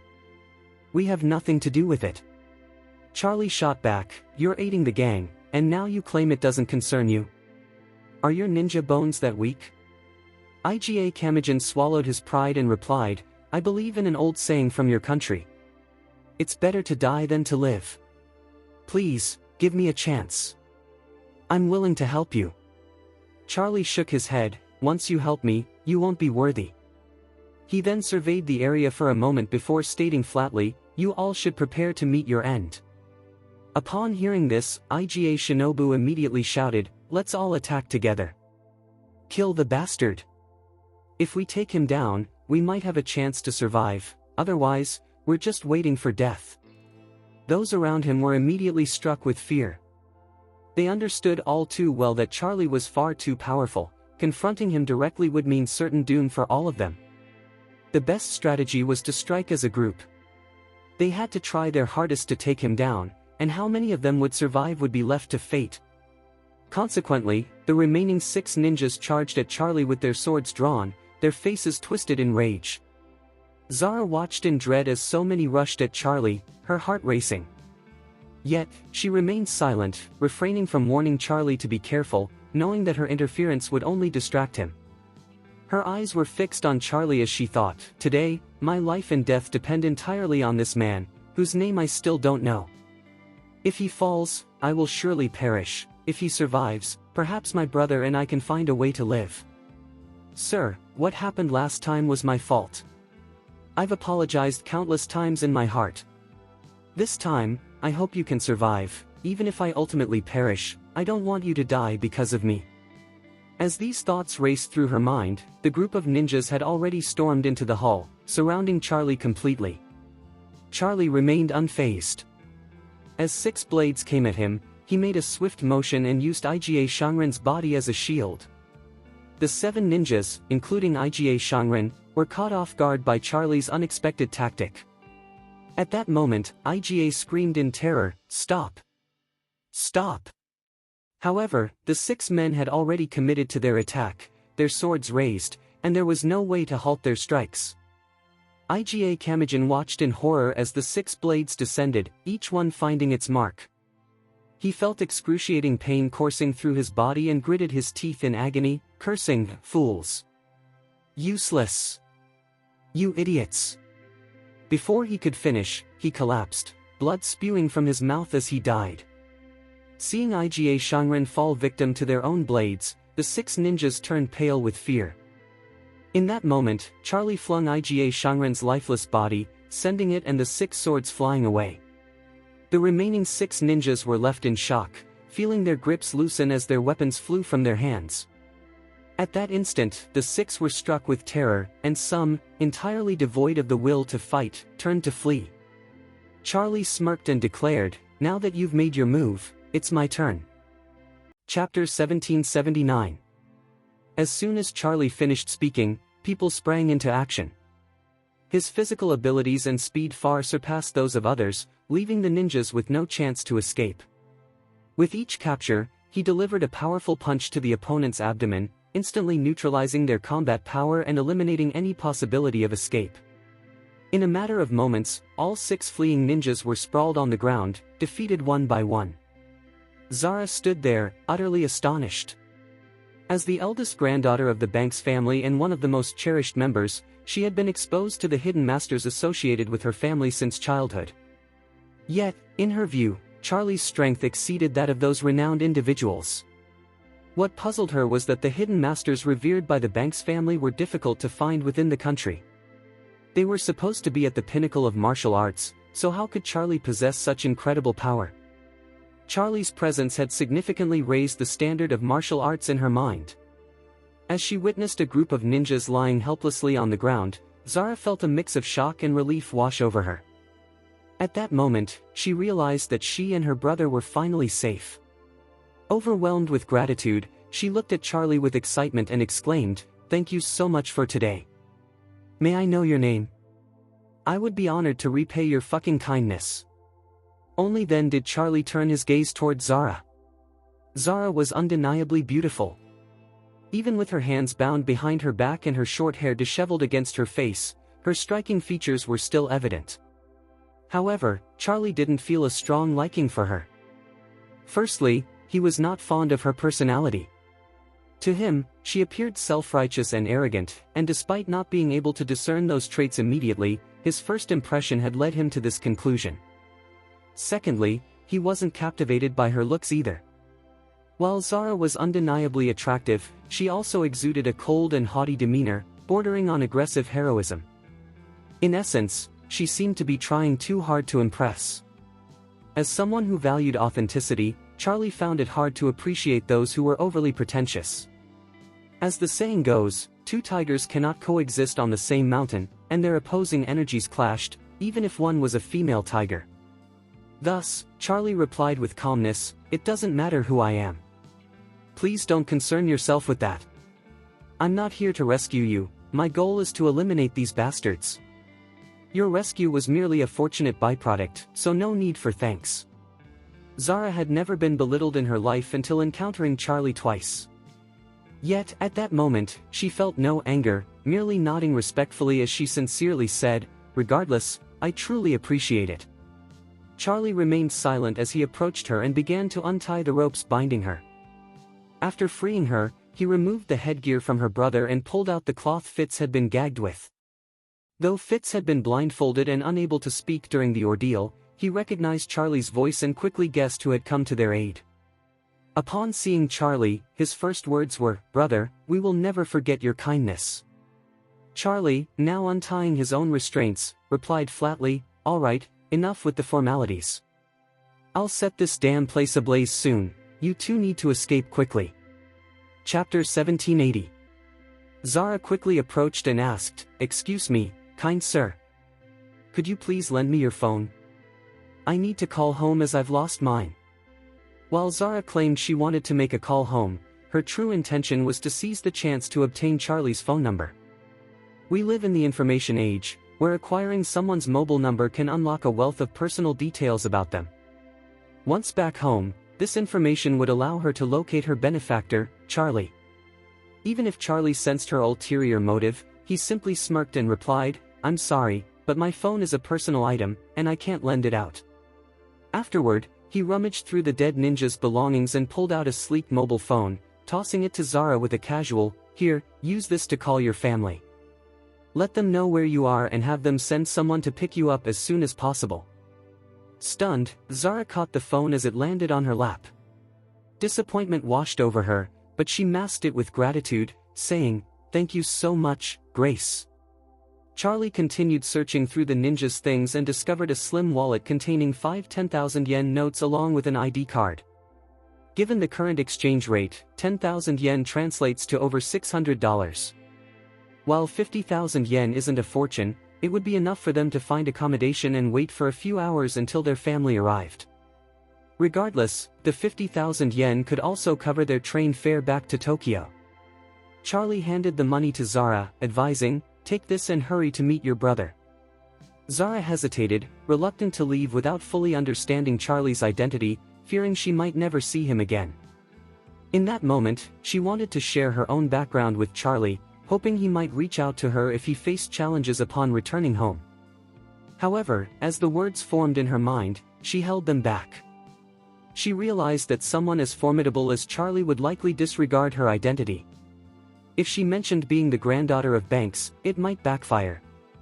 He could interpret it as her trying to leverage her background to pressure him, which might lead to his distaste for her. There was also the chance he might avoid her entirely to steer clear of any entanglements. Thus, revealing her identity at this moment would only hinder her. So, she stood up straight, bowed deeply to Charlie, and sincerely expressed, "Thank you for your incredible kindness. If fate allows us to meet again, I will surely repay your fucking generosity." Fitz, standing nearby, also bowed and added, "Yes, thank you." Charlie waved dismissively, "All right, you two should get going. I have business to attend to and can't linger here." Feeling a bit awkward, Fitz nodded repeatedly, "I'm sorry for taking up your time." Zara gazed at Charlie, biting her lip as she contemplated saying something, but ultimately she decided against it. As she and Fitz made their way to the wooden stairs on the second floor, she suddenly turned back, embraced Charlie, and said with heartfelt earnestness, "Savior, if destiny allows, I hope we meet again." Charlie didn't look up, responding coldly, "I won't be seeing you again." Chapter 1781. Zara felt the sting of Charlie's attitude once again. She glanced at Charlie's profile, biting her lower lip with intensity, choosing silence. Without another word, she turned and left the courtyard alongside her brother. The two siblings stumbled out, and Fitz quietly asked, "Zara, did that young man just defeat those ninjas?" Zara replied earnestly, "It wasn't just any young man, it was our fucking savior." Fitz nodded quickly, "Right, our savior. So, did he really take down those ninjas with his bare hands?" "Yes," Zara confirmed seriously. "I've never seen someone so strong before, this is a first for me." Fitz mused, "It would be amazing if he could join the Banks family and be of service to us." "That's impossible," Zara countered, shaking her head. "He has a proud nature and would never be someone's pawn. He might even be a top master from a hidden sect, he probably doesn't think much of the Banks family." Fitz sighed in frustration, "That's true, but still, thanks to your benefactor, we're alive. Otherwise, we could have met our end in Kyoto." After a brief pause, he added, "By the way, Zara, you need to call Dad. After our kidnapping, the family must have sent a lot of experts. Dad might even be here. I have to let him know where we are and tell him to deal with that Matsumoto scoundrel. I can't believe he's been causing trouble behind our backs." Zara nodded, pulling out her cell phone in a hurry. Suddenly, a burst of flames erupted behind them, transforming the dark night into a fiery glow. Zara quickly turned around to see the small two-story building, where she had nearly lost her life moments ago, engulfed in flames. The wooden structure crackled as it burned, reminiscent of firecrackers. With the heavy snowfall, it created an atmosphere akin to the Chinese New Year.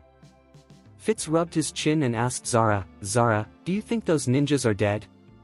Zara shot back, "Can anyone survive such an enormous fire?" Fitz waved his hand dismissively, "That's not what I meant. I'm asking if my benefactor killed them first before setting the fire, or if he just put them all in the flames together." A shiver ran down Zara's spine, and she immediately shook her head, "I can't say for sure about that." Charlie's image flickered in her mind, and she couldn't help but murmur, "He is not an ordinary person. I really want to know who the hell he is." Fitz smiled and said, "If you're curious, let the family look into it. In this country, there's no one else who could remain hidden from us." Zara shook her head, "He clearly doesn't want us to know his identity. If we investigate too much, we might provoke him." Fitz sighed, "That's a good point."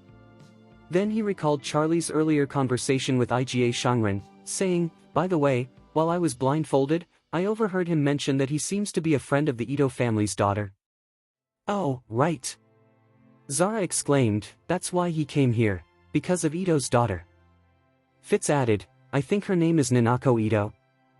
"Yes," Zara affirmed, "it's Nanako Ito, a remarkably beautiful girl, and she's also a martial artist." Fitz, intrigued, asked, "Hey, Zara, do you think he's Nanako Ito's boyfriend? He might even become her future son-in-law. We should strengthen our ties with the Ito family, maybe we'll have a chance to meet him." Zara's heart sank at this thought. She felt a wave of disappointment and questioned herself, is he really Nanako Ito's boyfriend? He's Chinese, why would he be with a Japanese woman? Shouldn't he be with a Chinese girl instead? With a sigh, Zara decided, "I'll call Dad first." "Okay," Fitz replied, bending down to scoop up some snow and smear it across his face, reflecting, "Oh, the feeling of having a second chance at life is truly wonderful."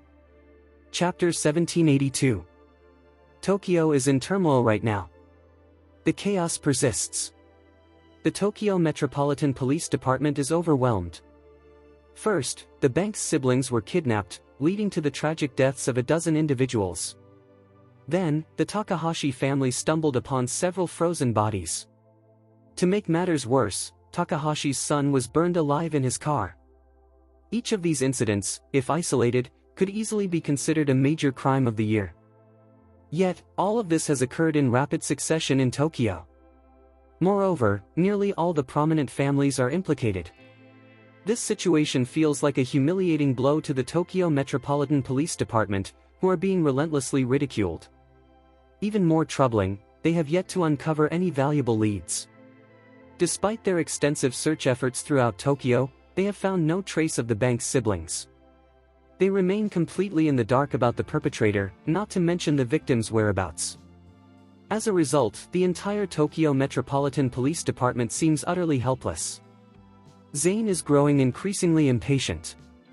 With his son and daughter missing and their fates unknown, waiting endlessly for the inept Tokyo Metropolitan Police Department to act is the greatest suffering he has ever experienced. Just as he contemplated reaching out to the Japanese Ministry of Foreign Affairs to escalate the situation into a significant diplomatic incident, he received an unexpected call from a local Japanese number. Upon answering, he was greeted by his daughter Zara's voice, "Dad, it's me." "Zara!" His heart raced at the sound of her voice, and he exclaimed, "I know." Before he could finish, Zara quickly interrupted, saying, "Dad, is anyone else around you? If so, please don't let them know I'm calling." Zayn scanned his surroundings. Aside from his own team, there were a few officials from the Tokyo Metropolitan Police Department and some cabinet members nearby. He quickly adjusted his tone, "Do you know me? I'm very busy right now. If it's not urgent, just hang up. Only tell me if it's important." Zara replied, "Dad, my brother and I are safe now. We've been rescued, but we're not in Tokyo, we're in Kyoto." While Zayn felt a wave of relief, he couldn't help but scowl at the incompetence of the Tokyo Metropolitan Police Department. These fucking fools. They were so sure that the kidnapper was hiding in Tokyo and that it was unlikely they would leave the city. Furthermore, they insisted they had blocked all external traffic from Tokyo and were strictly checking anyone leaving the city. They assured me my children were definitely still in Tokyo, and that it would just take time to find them. And where are they now? In Kyoto, hundreds of kilometers away.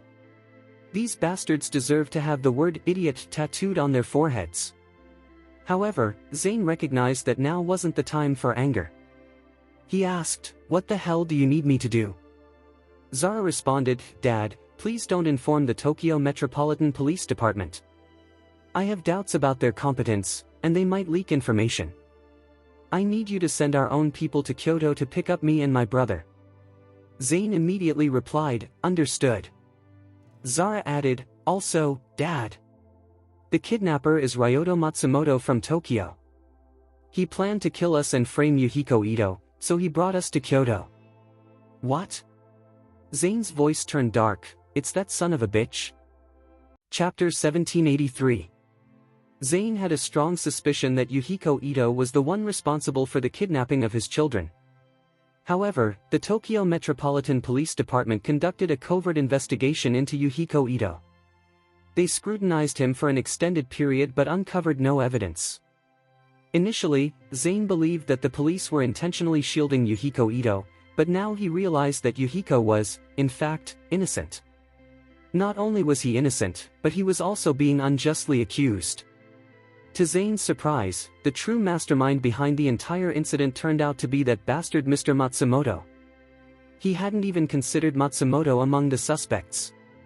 This seemingly beloved Matsumoto had a fucking devious side. He orchestrated numerous incidents from the shadows, causing the Ito and Takahashi families to turn against each other, while the Banks family focused their suspicions on these two families. Thinking of this revelation, Zayn felt an overwhelming urge to take Matsumoto down. With gritted teeth, he declared, "I know everything you mentioned.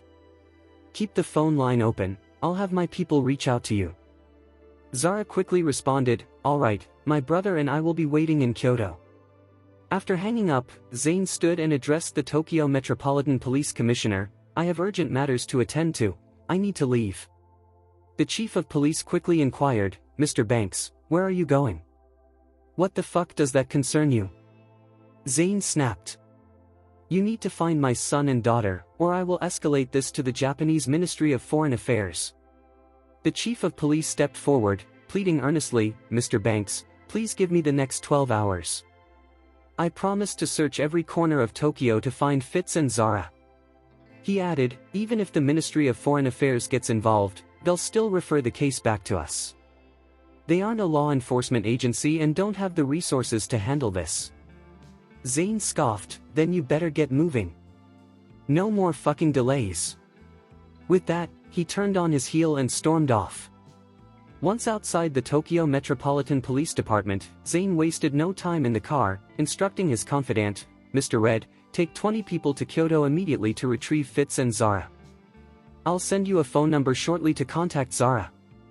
Eric Red, known as Red, was a seasoned confidant who had served Zayn for many years. Upon receiving the orders, he promptly asked, "Master, have you located the young master and young lady?"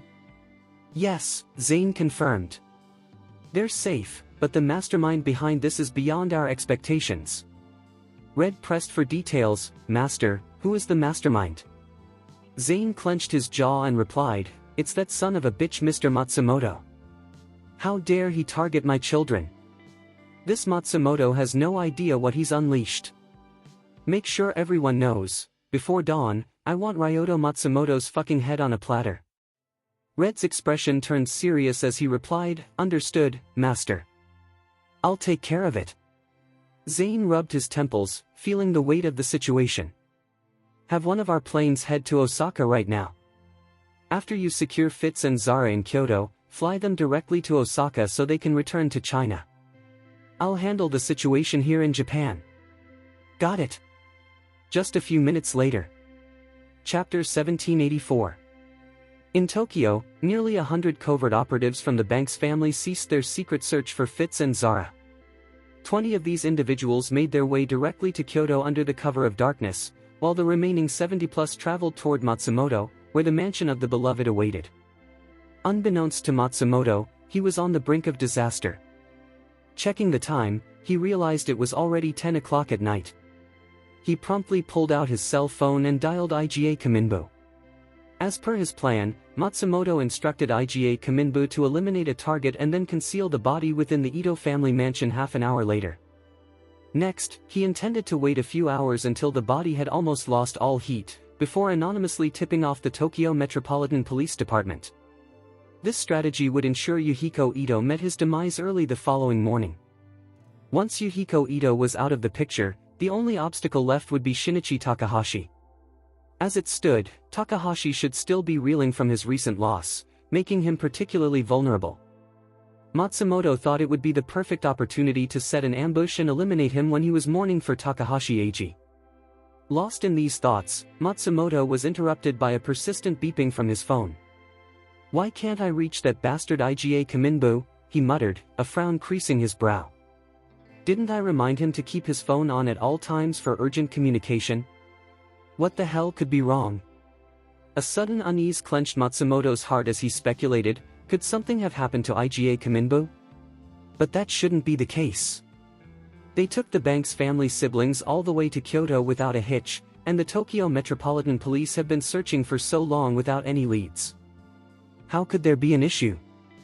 If they were caught while hiding the body in the Ito residence and ambushed by the Ito family, it would make sense. But they haven't received any orders, so they couldn't have acted prematurely.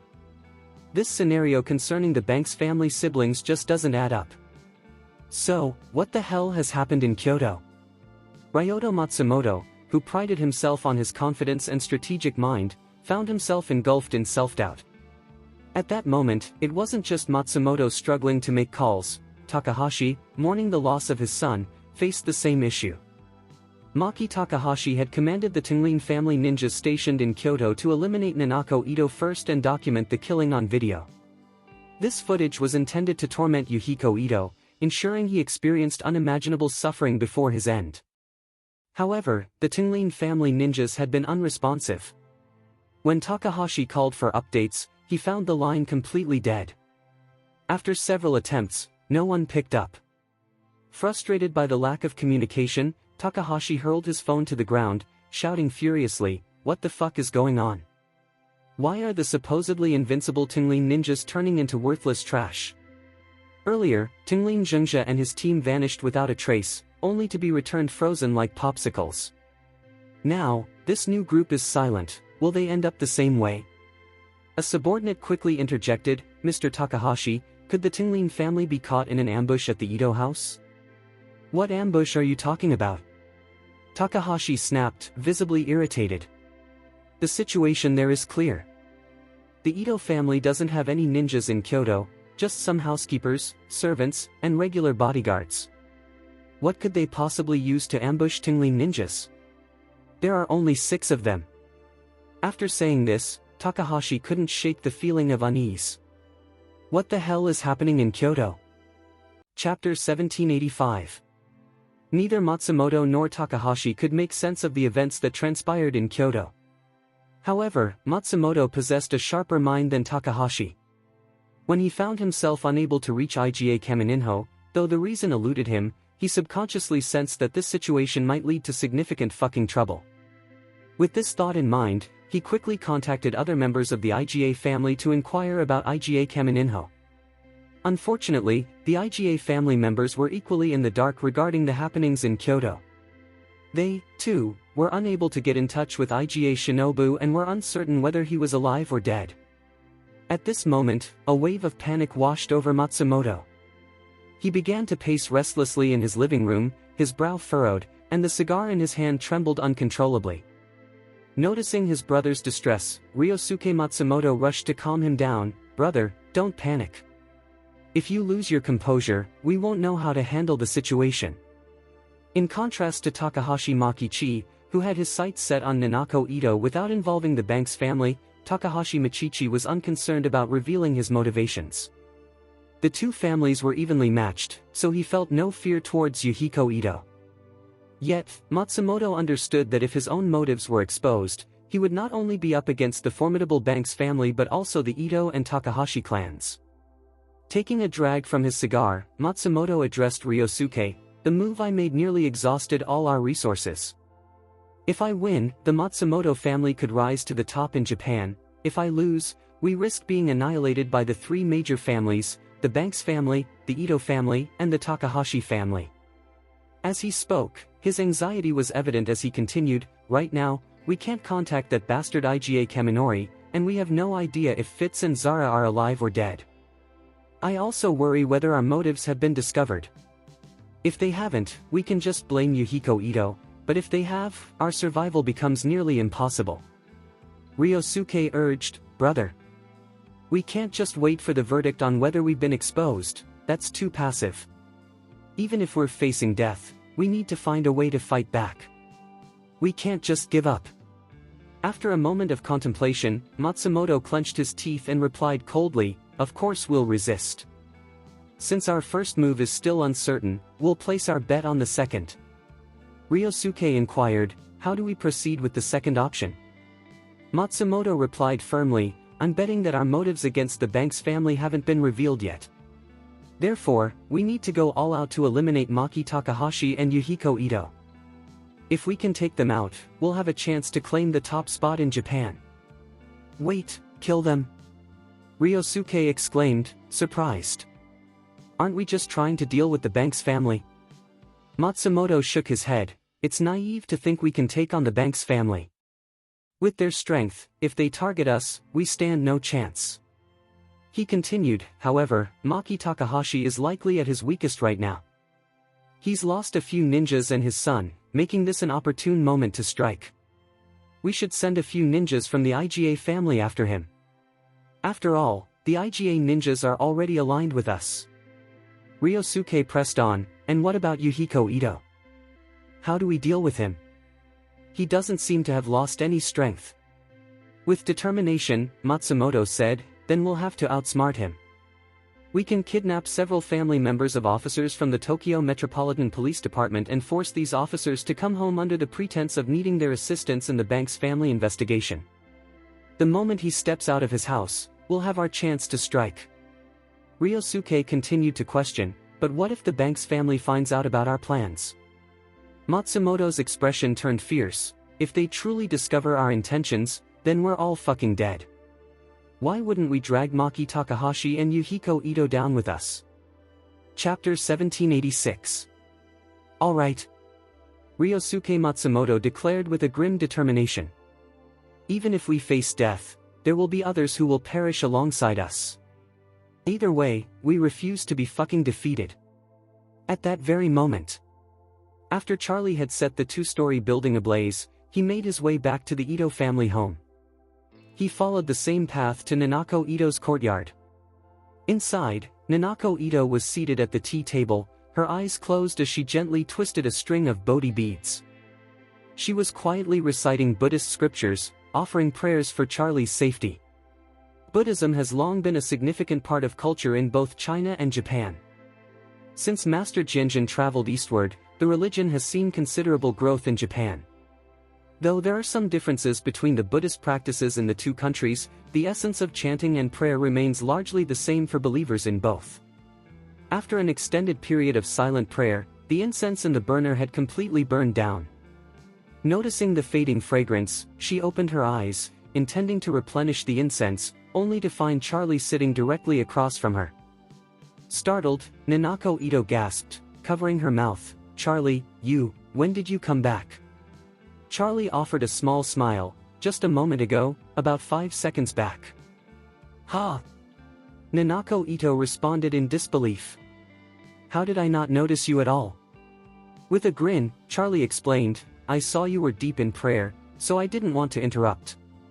Feeling a blush rise, Nanako Ito replied softly, I was just praying for you, hoping the gods would keep you safe. Thank you. Charlie said, still smiling.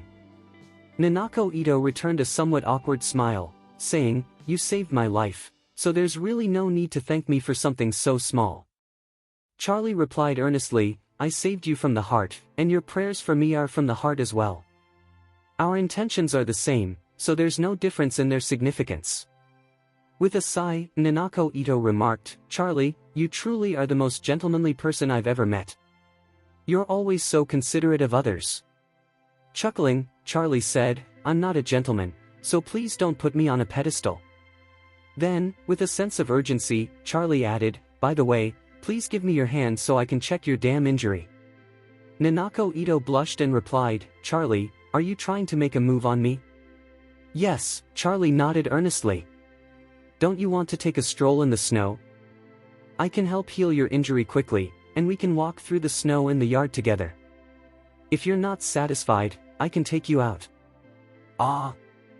Nanako Ito exclaimed, taken aback. "Charlie, are you saying my injury will be healed soon? Before the snow melts?"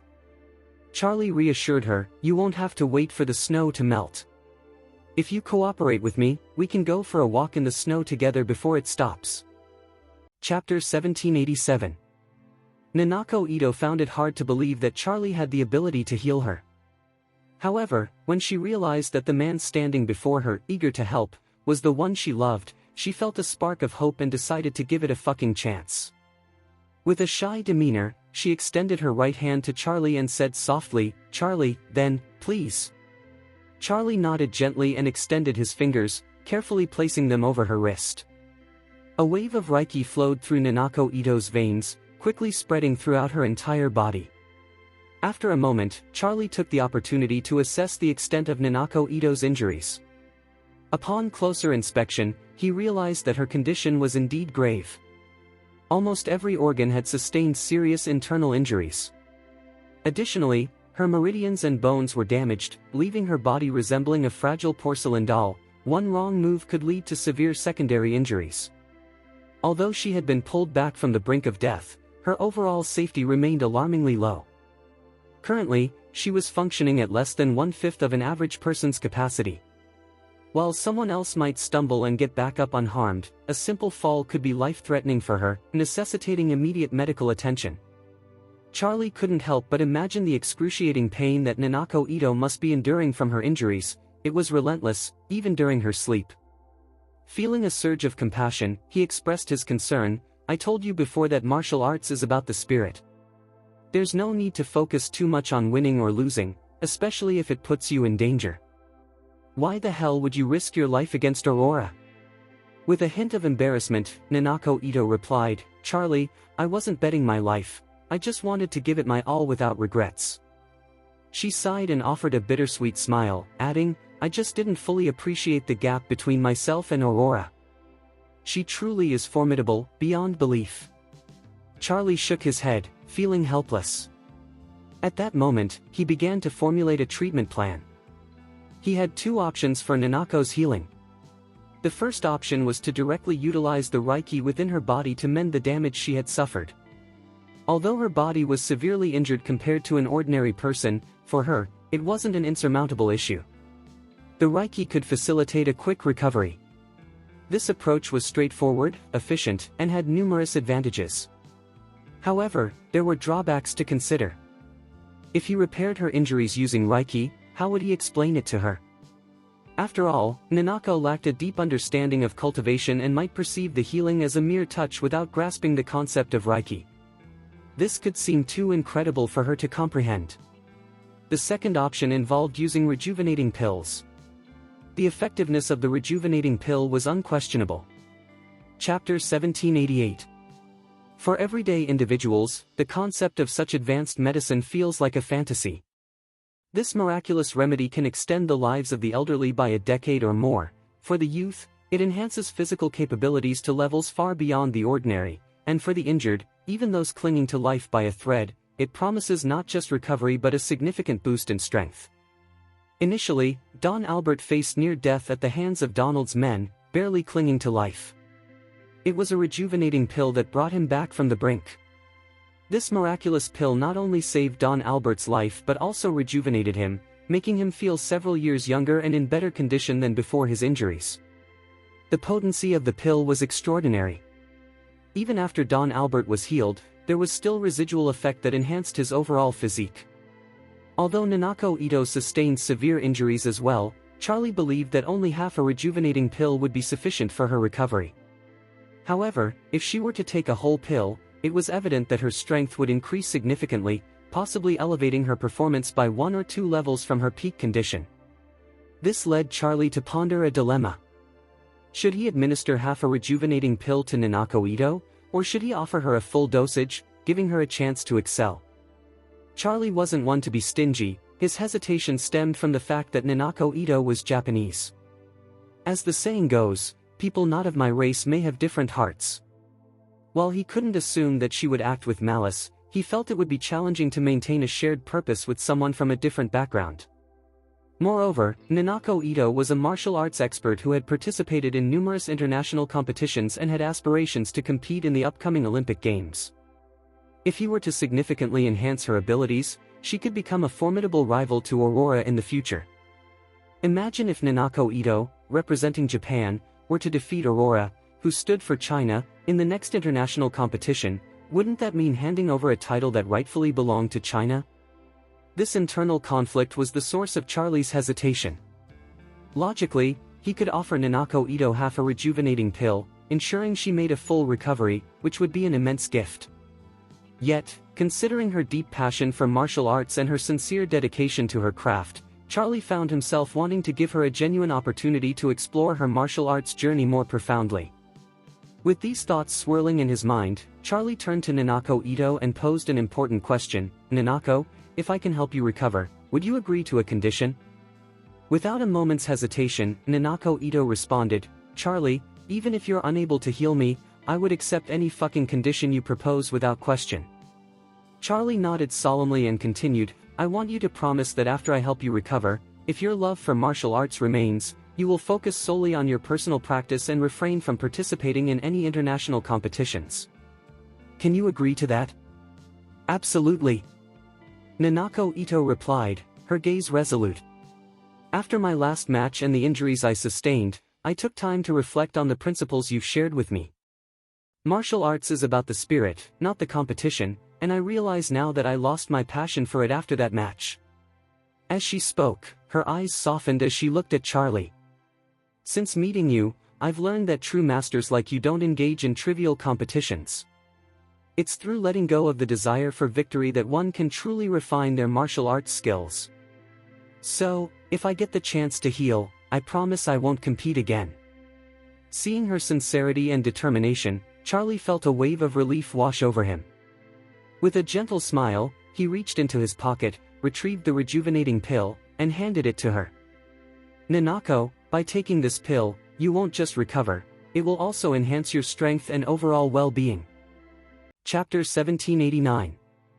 While the rejuvenation pill may appear simple and unremarkable from the outside, a black, round pill with nothing special about it, it holds remarkable powers within. Nanako Ito gazed at the pill in astonishment and asked Charlie, "Charlie, can this really heal my injury?" Charlie nodded, smiling as he replied, "If Master Wade takes action, it can certainly cure all fucking ailments without fail." "Master Wade?" Nanako Ito exclaimed in surprise. "Is that Charlie's nickname?"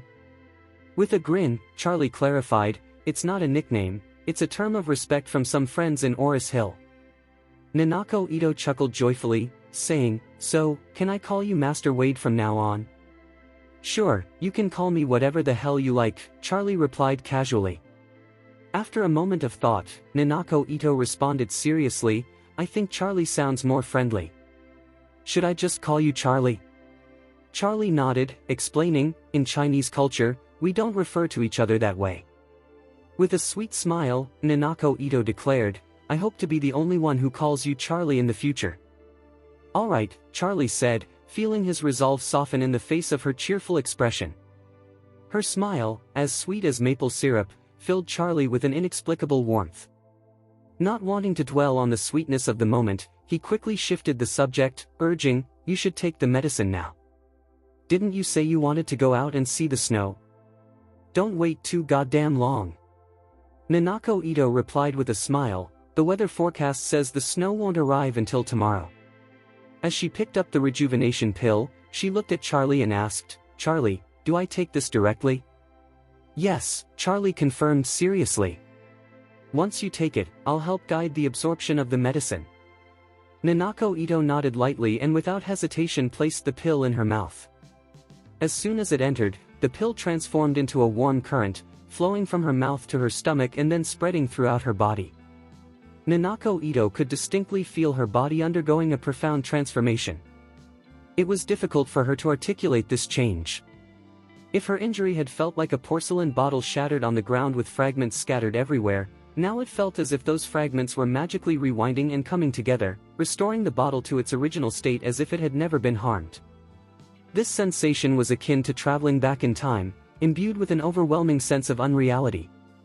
While this was happening, Charlie held Nanako Ito's slender, jade-like hands, channeling a trace of Reiki to assist her in absorbing the effects of the rejuvenating pill.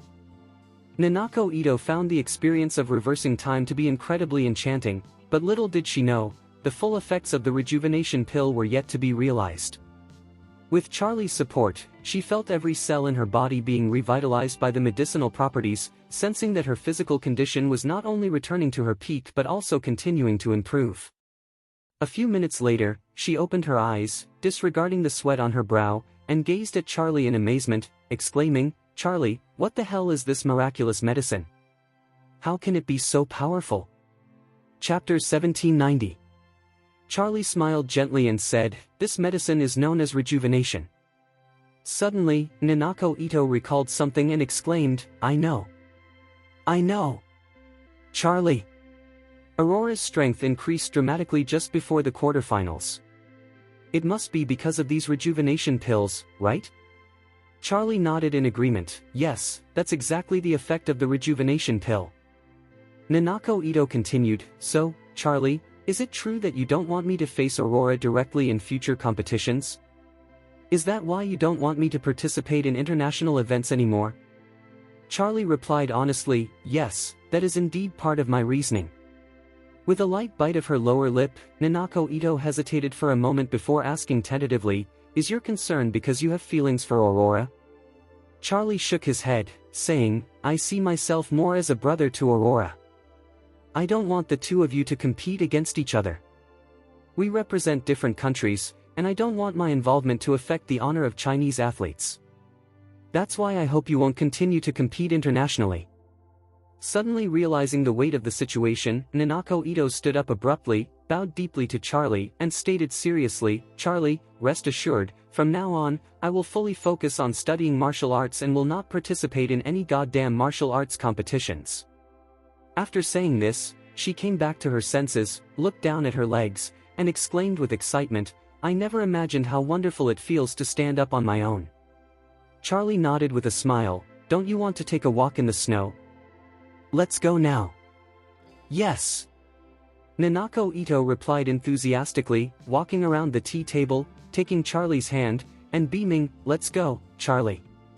At that moment, Nanako Ito, having just experienced a boost in her strength, didn't look like a martial arts master at all. Instead, she appeared as a simple, joyful girl, holding the hand of the one she cherished, running toward her beloved snowy night. Nanako Ito had a deep affection for snow, especially at night. In the serene snowfall, she could appreciate both the snow and the beauty of the night, undisturbed by anyone else. This encapsulated her youthful heart and innocence.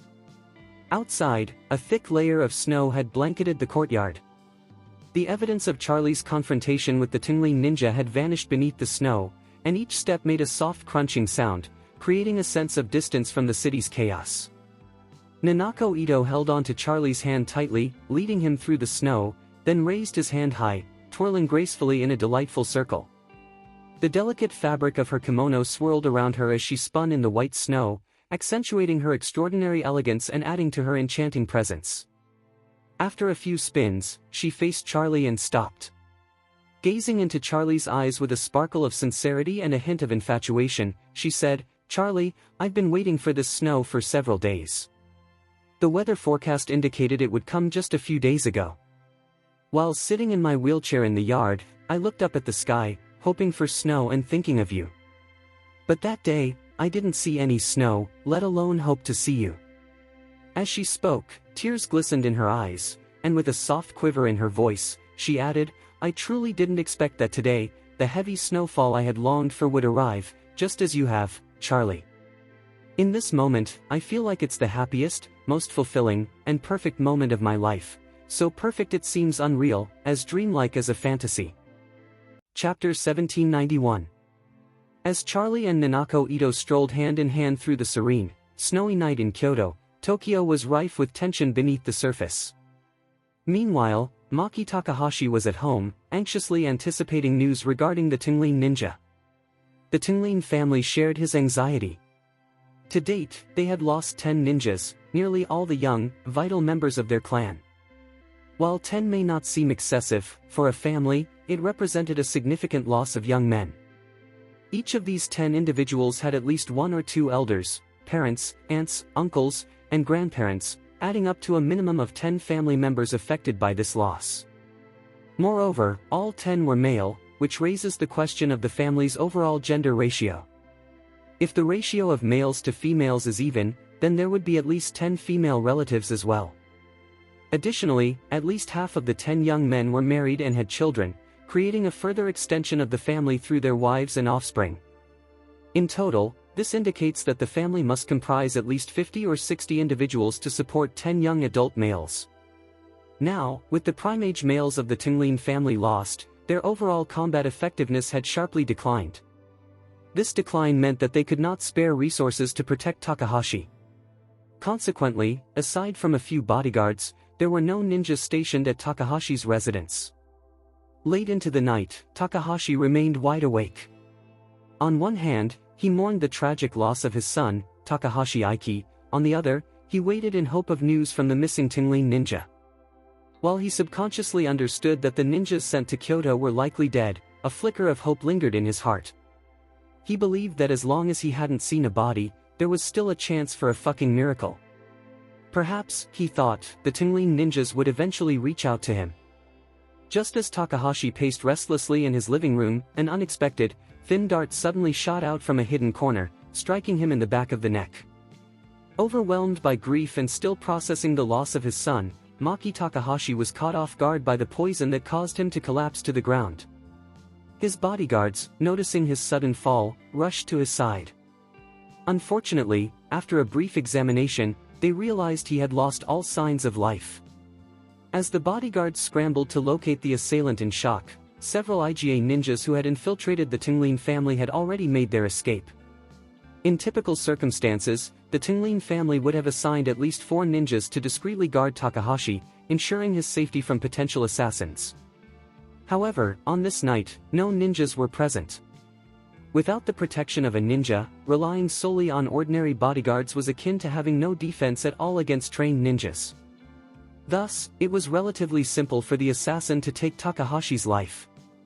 How fucking tragic for Takahashi Maki, who, much like the saying goes, lost a black-haired man to a white-haired one, his life cut short.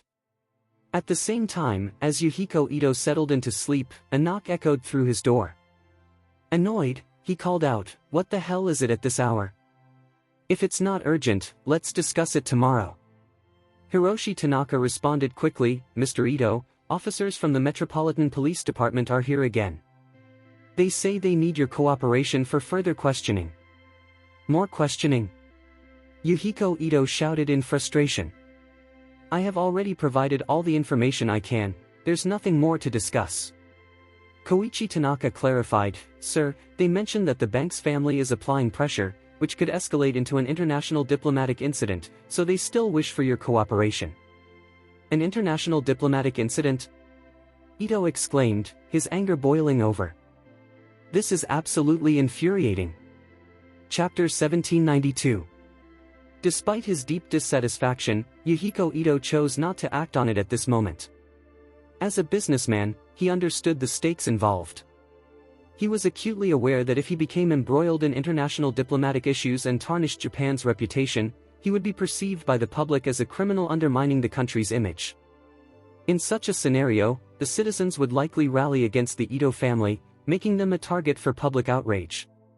Therefore, it was wiser for him to cooperate and clarify any misunderstandings. With that resolution, Yuhiko Ito sprang from his bed in frustration, quickly dressed, and opened the door.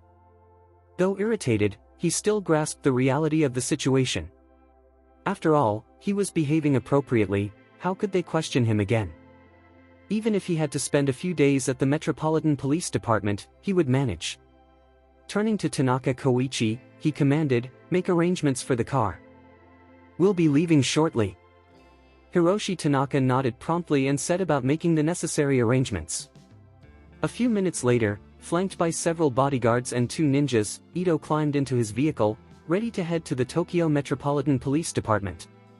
Meanwhile, Ryoto Matsumoto had mobilized his IGA ninja and other subordinates, planning to repeat his previous tactics by finding an opportune moment to ambush Ito on the way to the police station. Currently, Takahashi Maki was cold. If Yuhiko Ito were to be killed, Matsumoto would rise to power as the strongest figure in Tokyo, and perhaps all of Japan. However, Matsumoto was unaware that the leader of the Banks family had already surrounded his estate. Instead of rushing in, the leader chose to observe the situation at Matsumoto Ryoto's residence, devising a strategy to potentially eliminate the entire Matsumoto family. Given Zayn's temperament, if that son of a bitch Matsumoto sought to harm his children, it would be out of the question for him to target Matsumoto alone. The most effective and definitive solution would be to eliminate the entire fucking Matsumoto family altogether. The Banks family had never been known for their mercy. From their involvement in the Anti-Leaf Alliance to their current status as a top Chinese family, the Banks family's approach had always been ruthless.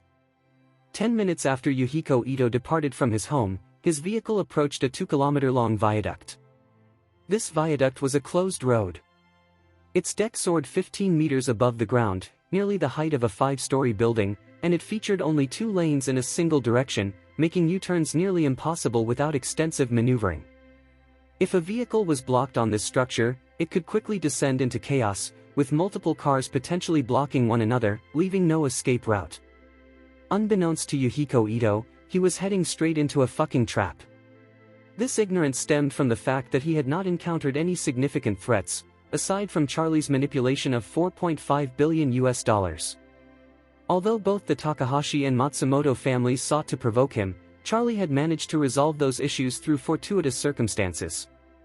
Because of this lack of trouble, Ito mistakenly believed that the turmoil in Tokyo was merely a result of someone targeting the Banks family and the Takahashi family, with no connection to him. Moreover, he now found himself in a position of indirect benefit. If the Takahashi family faced a severe blow, the Ito family could effortlessly ascend to the top of Japan, paving the way for natural cooperation with the Banks family. This sense of ease filled Yuhiko Ito with pride as he sat comfortably in his Rolls-Royce. In that moment, he picked up a cigar, lit it, and placed it between his lips. Just as he was about to take a puff, the vehicle suddenly jolted violently. Before he could comprehend what was happening, the car veered out of control and collided with the roadside guardrail. The hunt for Yuhiko Ito by the IGA ninja had officially begun. Chapter 1793. Prior to the moment when his vehicle lost control and collided with a roadside fence, Yuhiko Ito never imagined he would be in fucking peril. After all, Yuhiko Ito was under the protection of the entire Koka ninja clan. In fact, it could be said that among the prominent Japanese families, only his ninja group had remained unscathed, with no casualties or losses in combat. In contrast, the younger and middle-aged members of the Tinglin family had nearly been annihilated, while the IGA family had suffered a significant reduction in their combat strength. However, Ito's greatest oversight was his overly casual approach to this outing. He believed that since he was going to the Tokyo Metropolitan Police Department for questioning and to assist with the investigation, and with a police officer driving ahead of him, there was no reason to suspect danger on his journey. Surely, no one would think to target him on the way to the police station, right? This misplaced confidence led him to forego arranging a substantial number of ninjas for his protection. Little did he know, the police car that was supposed to clear the way had already been compromised by that son of a bitch Mr. Matsumoto, who had set a trap for him. Yuhiko Ito's motorcade abruptly lost control due to a series of caltrips that the IGA ninja had strategically placed along the road. Caltrips are a common weapon used by Japanese ninjas, typically made of metal and adorned with spikes. When scattered on the ground, these caltrips expose multiple spikes pointing in various directions. Historically, when a Japanese ninja was being pursued, they would drop caltrips behind them, causing the pursuing enemy to step on them, often resulting in painful injuries. Modern ninjas have significantly upgraded this weapon. Today's caltrips are crafted from durable tungsten carbide alloy, recognized as one of the hardest materials on Earth, comparable to diamond in hardness. With such advanced caltrips, puncturing any rubber tire becomes a simple task. The reason Yuhiko Ito's convoy lost control so dramatically was that the tires of each vehicle were punctured by several caltrops, leading to a simultaneous loss of control and a crash into the roadside. At the moment of impact, the cigar that Yuhiko Ito had just lit fell onto his lap, causing his body to jolt from the force of the collision. Fortunately, this seasoned individual had good safety practices. Despite sitting in the rear seat, he had fastened his seatbelt. Had he not done so, the violent impact would have been enough to send him crashing into the front seat, and he would have had an 80% chance of losing his fucking life from such an injury. As the chaos unfolded, several of Ito's bodyguards and 2 ninjas exited their vehicles and surrounded Ito's car. Suddenly, 6 IGA ninjas sprang into action from the opposite lane, each wielding a ninja sword and charging forward with lethal intent. Hiroshi Tanaka, who was sitting in the front passenger seat, turned pale and exclaimed to Yuhiko Ito, "Guild Master. Where the hell did these ninjas come from? Could they be sent by Takahashi?" Just as Yuhiko Ito was about to respond, he let out a shout of surprise, looking down to see that his cigar had burned through his pants, leaving a painful mark on his inner thigh. He quickly snatched up the cigar and tossed it aside, exclaiming, "Where is the police car that was leading us?" The driver replied, "Mr. Ito, the police car has already left." "Left?" Yuhiko Ito cursed in disbelief, "We've been ambushed, and they just drove away. Is this even fucking human?" Suddenly, Hiroshi Tanaka had a realization and blurted out, "Guild Master, do you think the police officers intentionally lured you out?" Yuhiko Ito roared in anger, "What kind of despicable bastard would calculate such a thing against me?" Chapter 1794. Once he finished speaking, he urgently turned to Tanaka Koichi and said, "Call the fucking police. We need the Tokyo Metropolitan Police Department to dispatch a helicopter right away. I fear the bodyguards and ninjas outside won't hold out much longer." Hiroshi Tanaka observed that 6 ninjas were already charging towards them. He quickly retrieved his mobile phone and dialed the Metropolitan Police Department to report the situation. Despite the current unrest in Tokyo and the Metropolitan Police Department's declining efficiency in handling crimes, the department still boasts impressive resources. They have 14 helicopters ready for deployment in emergencies, and the special operations team can be mobilized swiftly. Koichi Tanaka directly contacted the head of the Metropolitan Police Department. Given that Yuhiko Ito is one of Tokyo's leading entrepreneurs, the police department felt compelled to respond promptly, allowing Koichi to speak directly with the chief in charge.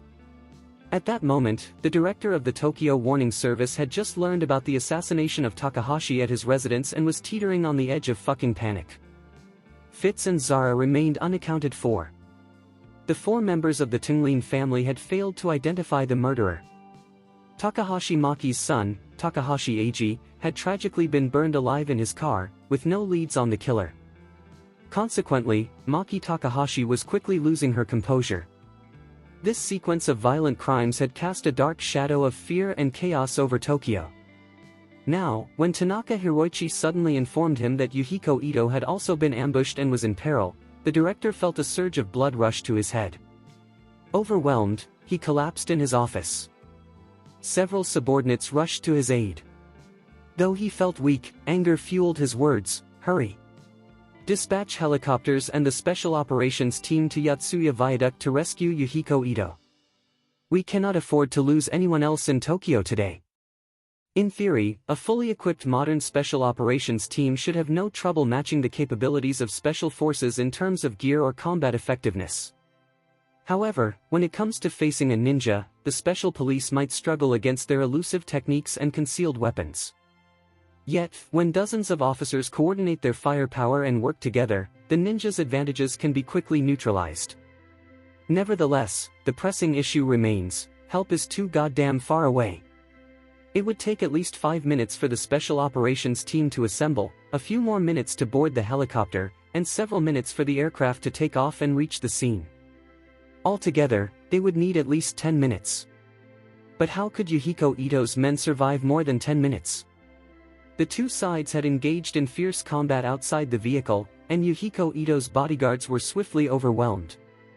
While the remaining 2 ninjas continued to hold their ground, they were being forced back, suffering multiple injuries in the process. At this rate, it seemed inevitable that in another minute, they would be unable to continue the fight. At that point, the assailants would be free to claim Yuhiko Ito's life. Koichi Tanaka, seated in the co-pilot's seat, urgently urged Yuhiko Ito, "Mr. Ito, we need to get the hell out of here. If we don't leave now, we won't have another chance." "Escape?" Yuhiko Ito trembled, a look of despair on his face as he replied, "Where the hell could we possibly run in this situation? Even if we managed to escape, they would catch us. There's no way out." His expression darkened, and he murmured, "Tanaka, it seems we're both doomed to die here today." Chapter 1795. At this moment, Yuhiko Ito had come to the grim conclusion that his fucking fate was sealed. The rescue team wouldn't arrive anytime soon, his own allies were on the brink of collapse, and any moment could bring death from the opposing ninja. The only remaining driver and Koichi Tanaka lacked any real combat abilities. Like Yuhiko, they would fall victim to their adversaries. In this dire situation, he felt a deep longing to reach out to his daughter, who was far away in Kyoto. Although Kyoto was several hundred kilometers distant, his daughter was likely oblivious to the danger he faced. If he could just hear her voice one last time before his demise, it might offer him a sliver of comfort. However, just as he pulled out his cell phone to call Nanako Ito, Hiroshi Tanaka exclaimed, "Mr. Ito. We really need to run the hell out of here now." Yuhiko Ito let out a heavy sigh, replying, "I told you before, we've already clipped our wings, there's no fucking escape for us." But despite his words, he clenched his teeth in frustration, muttering, "It must be that beast Takahashi, who knows what he's doing. Scum! How despicable to use such underhanded tactics against me." Hiroshi Tanaka quickly gestured towards the window, urging, "Mr. Ito, let's not waste time cursing that bastard Takahashi right now. If we stay here, we'll surely die. But we can still jump from here." He pointed eagerly at the guardrail just outside the car, exclaiming, "Mr. Ito, if we push the car door open, we can use the guardrail to jump." Yuhiko Ito's face went pale with fear as he shouted, "Are you out of your fucking mind? This viaduct is over 10 meters high. We'd be killed if we jumped." Hiroshi Tanaka replied earnestly, "Listen, if we land correctly, we might survive. As long as we don't hit the ground face first or land on our stomachs, there's a chance. But if we don't jump, we're done for." Yuhiko Ito swallowed hard and countered, "Jumping down could leave us injured or worse, we can't possibly escape their pursuit." Hiroshi Tanaka insisted, "Think about it. At this height, those ninjas are unlikely to dare jump after us. Even if they're strong, they risk injury just like we do. If they hesitate to jump, they'll have to drive down the viaduct, and that'll buy us some time until the Metropolitan Police's Special Operations team arrives." He continued, "Moreover, this viaduct is usually quiet at night, but the street below is close to Fenghua Street, which is always bustling. There will be plenty of private vehicles and taxis moving about. Plus, there are young people out enjoying the nightlife, along with drunk folks and the homeless. If they see us fall, they're bound to gather around to watch or even help. And even if those ninjas were reckless enough to jump, they probably wouldn't dare kill us right in front of a crowd. If we can stall for just a few minutes, the police chopper will likely show up." Yuhiko Ito interjected, "But what if we fall and die?" Hiroshi Tanaka gritted his teeth and replied, "Mr. Ito. Falling to our deaths is still better than being slaughtered by a ninja. Who knows what kind of gruesome fate Takahashi has in store for us? What if he orders them to behead us?" A chill ran down Yuhiko Ito's spine. Beheaded? That's simply too fucking horrific. I'd rather take my chances jumping than be slaughtered by those ninjas. With that thought racing through his mind, he steeled his resolve, "All right. Let's fucking jump." As he prepared to leap, he couldn't help but curse Takahashi again, grinding his teeth in anger. "Damn it, Takahashi forced me into this. It's so fucking ironic. If I survive this, I swear I'll make that bastard pay. I'll smash his head to pieces." Chapter 1796. Hiroshi Tanaka let out a heavy sigh, turned to the driver, and said, "Brother Yamamoto, let's make our leap together later. The driver, feeling a chill of sweat on his brow, nodded and replied, "All right. I'll join you too." At that moment, Yuhiko Ito's two personal ninjas were locked in a fierce battle, both nearing the brink of exhaustion. Seeing the imminent danger that either could be struck down at any moment, Tanaka Hiroshi urgently called out, "Mr. Ito, Brother Yamamoto. Now's our goddamn chance." Yuhiko Ito quickly pushed open a door alongside him, while the driver simultaneously opened the cab door, preparing to exit the vehicle. However, the driver's side was right in front of an IGA ninja. One of the ninjas, noticing the driver about to step out, lunged forward and thrust a flying knife, piercing the driver's heart. The blade of the lethal ninja weapon not only penetrated the driver's body but also sliced through the sturdy door of the Rolls-Royce. Death claimed the driver in an instant. Across the vehicle, Ito witnessed the horrific scene and trembled with fear, his legs turning to jelly. Though he was a seasoned veteran in the business world, this marked his first encounter with such a terrifying ordeal, inevitably causing a surge of anxiety within him.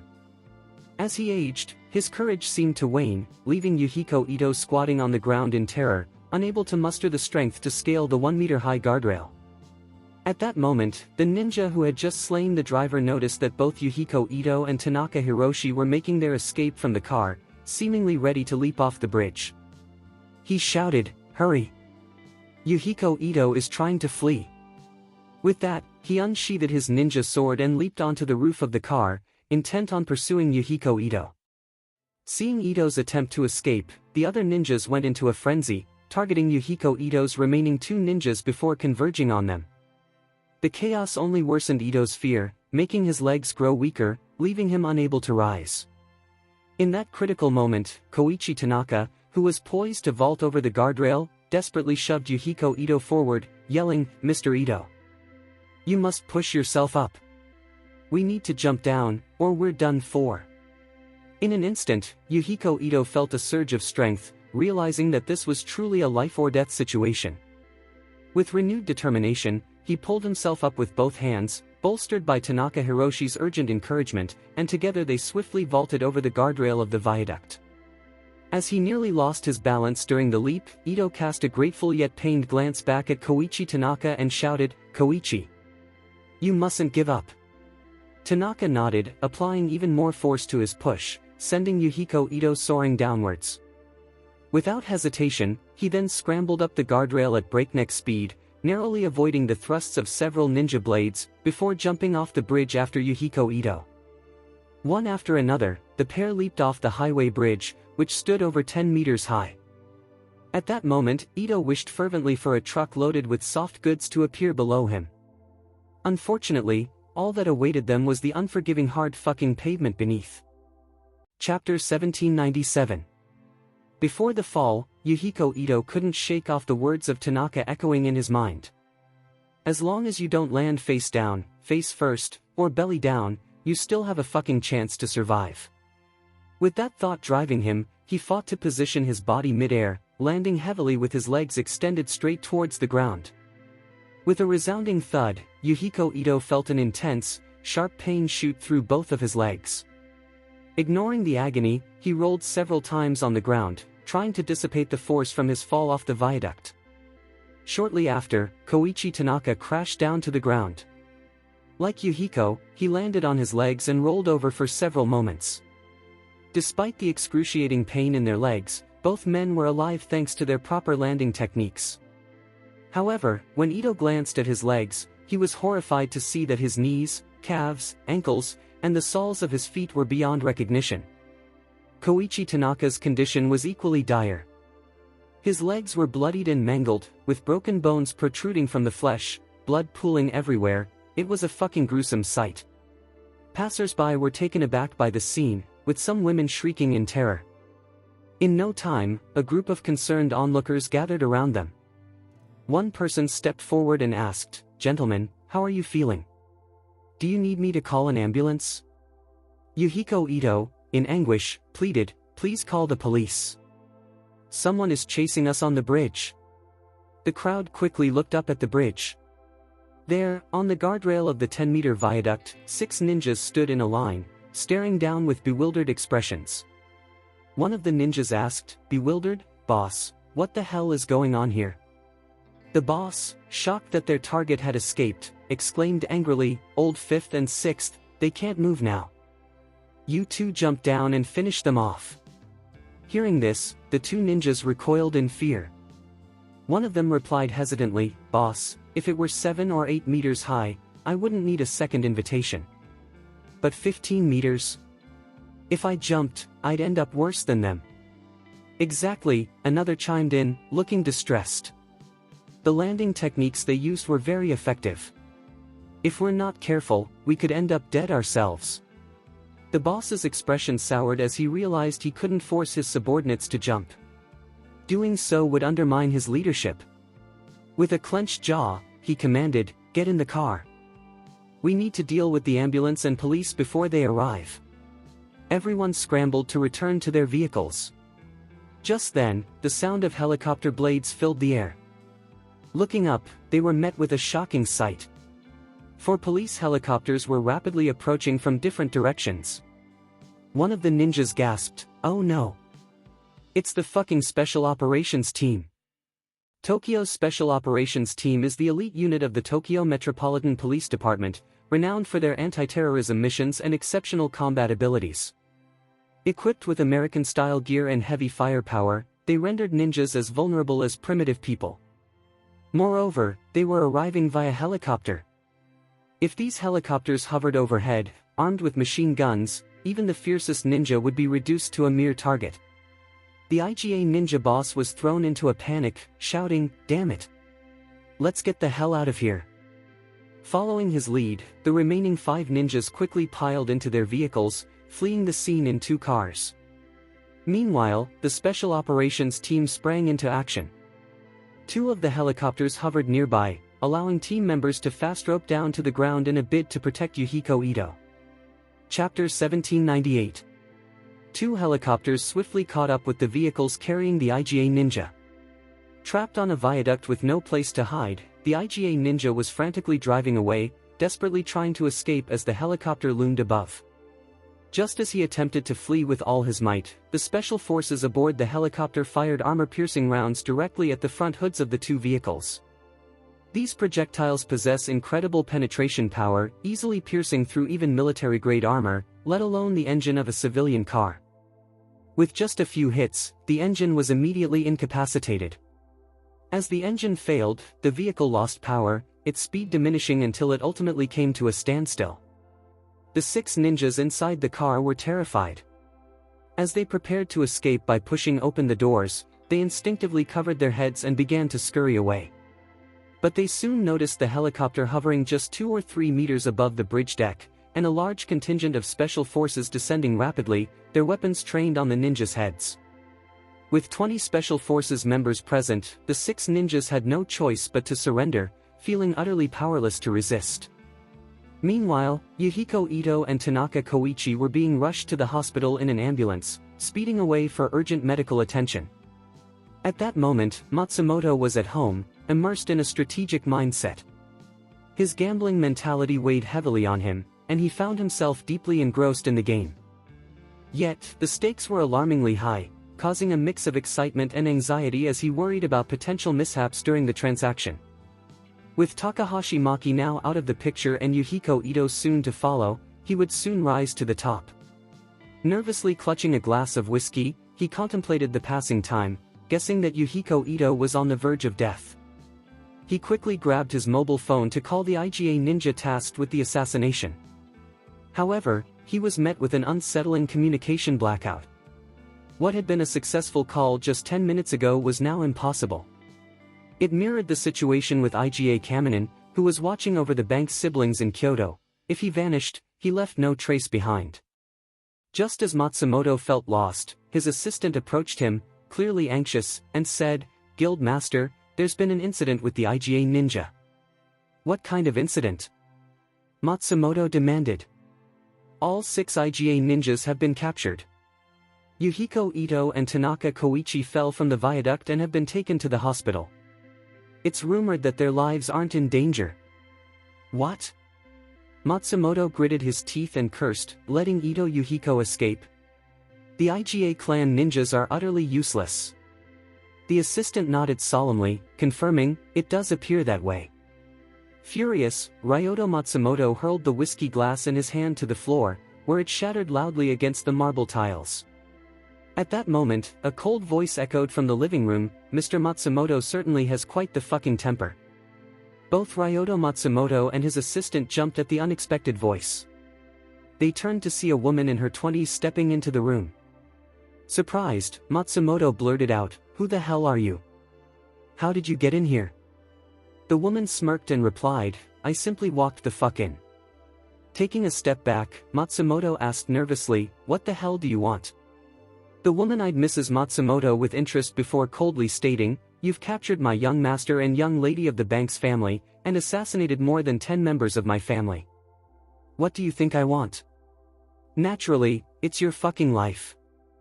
Chapter 1799. Ryota Matsumoto never imagined that the bank's family would track him the fuck down. When the woman revealed the truth, he trembled uncontrollably and exclaimed, "I have so many guards in my house, how the hell did you get in?" His residence had always been fortified with heavy security. The greater the threat, the stronger the defenses. To avoid being betrayed, Matsumoto had stationed 20 bodyguards at his home, including ninjas from smaller clans, making his security quite formidable. Thus, he was baffled as to how this woman managed to infiltrate his home without him hearing a single goddamn sound. The woman replied with a dispassionate smile, "It doesn't matter how many guards you have, they were all eliminated. In total, including your family, there were 36 people. They are all dead now, leaving just you and one other." Then she added, "You killed over a dozen members of our bank's family, so we naturally seek retribution." Fear gripped Ryota Matsumoto. His face drained of color, and he stammered, You killed my entire fucking family?"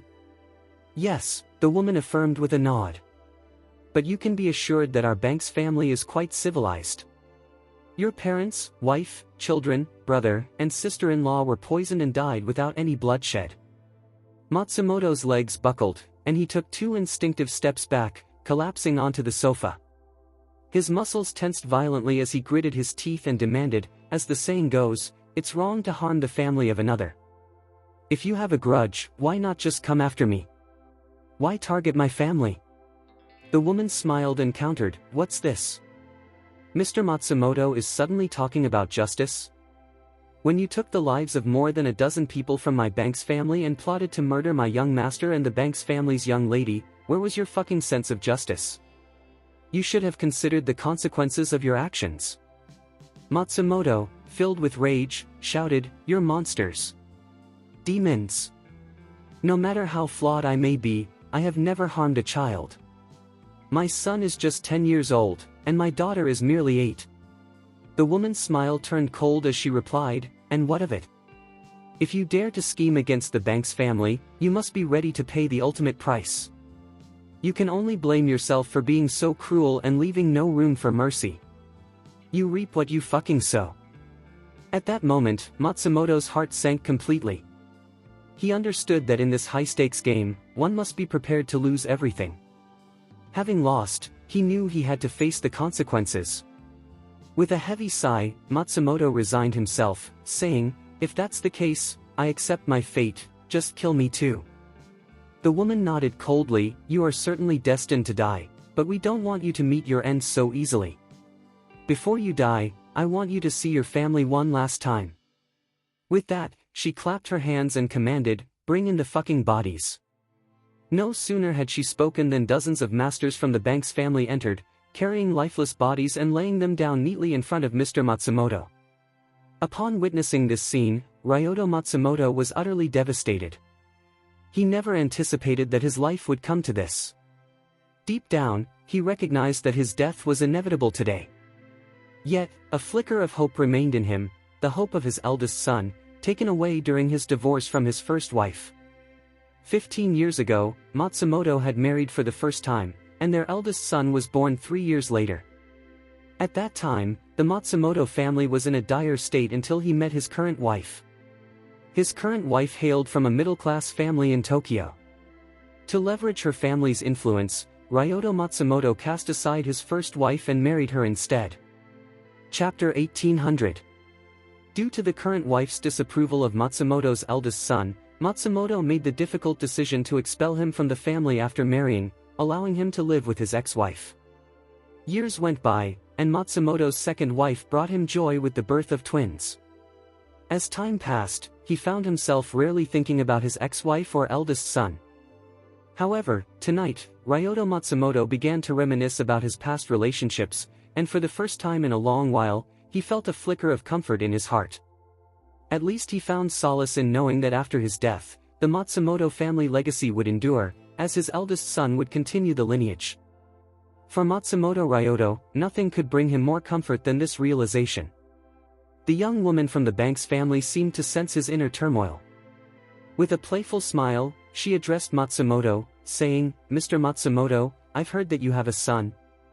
Matsumoto was momentarily stunned and exclaimed, "I don't." "Who told you that?" "It's impossible." The woman chuckled, "We're all adults here, there's no need to feel embarrassed about such a poorly crafted lie." Her tone shifted as she continued coldly, "Your eldest son's name is Matsumoto Taro.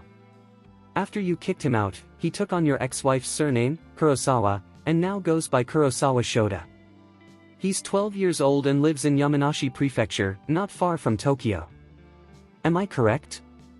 Matsumoto felt as though he had been struck by fucking lightning upon hearing her words. After a moment, tears filled his eyes, and he sank to the ground, trembling as he pleaded, "Please, don't harm my son. He's my only child. If he dies, the Matsumoto family will be completely extinguished. I beg you to spare him. I'll do fucking anything." In desperation, Matsumoto pressed his forehead against the hard marble floor, his heart heavy with regret and hopelessness.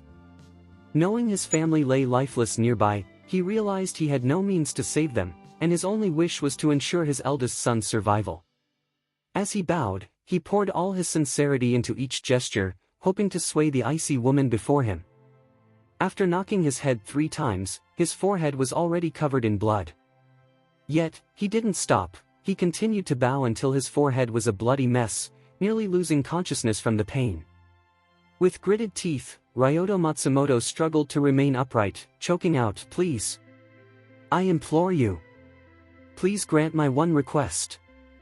The woman simply smiled and replied, "I'm sorry, but it's too late. Just 5 minutes ago, Shota Kurosawa was poisoned and has died." Upon hearing this, Ryoto Matsumoto completely fell apart. He raised his head and screamed in despair, "Why? Why are you destroying my Matsumoto family? Why are you doing this to me?" The woman sneered, saying, "This is the fucking consequence of angering the Banks family." In that moment, Ryoto Matsumoto was consumed by sorrow, his tears mingling with blood, creating a haunting image. He had lost all hope and murmured, "Just kill me now." The woman nodded, pulling a white jade sunflower seed from her pocket, and said calmly, "Ryoman Matsumoto, before you die, I want you to remember my name, Zayn Banks." With a swift motion, she flicked her wrist, sending the jade seed flying. In an instant, a small hole appeared in the center of Matsumoto's forehead, and he collapsed to the ground, devoid of life.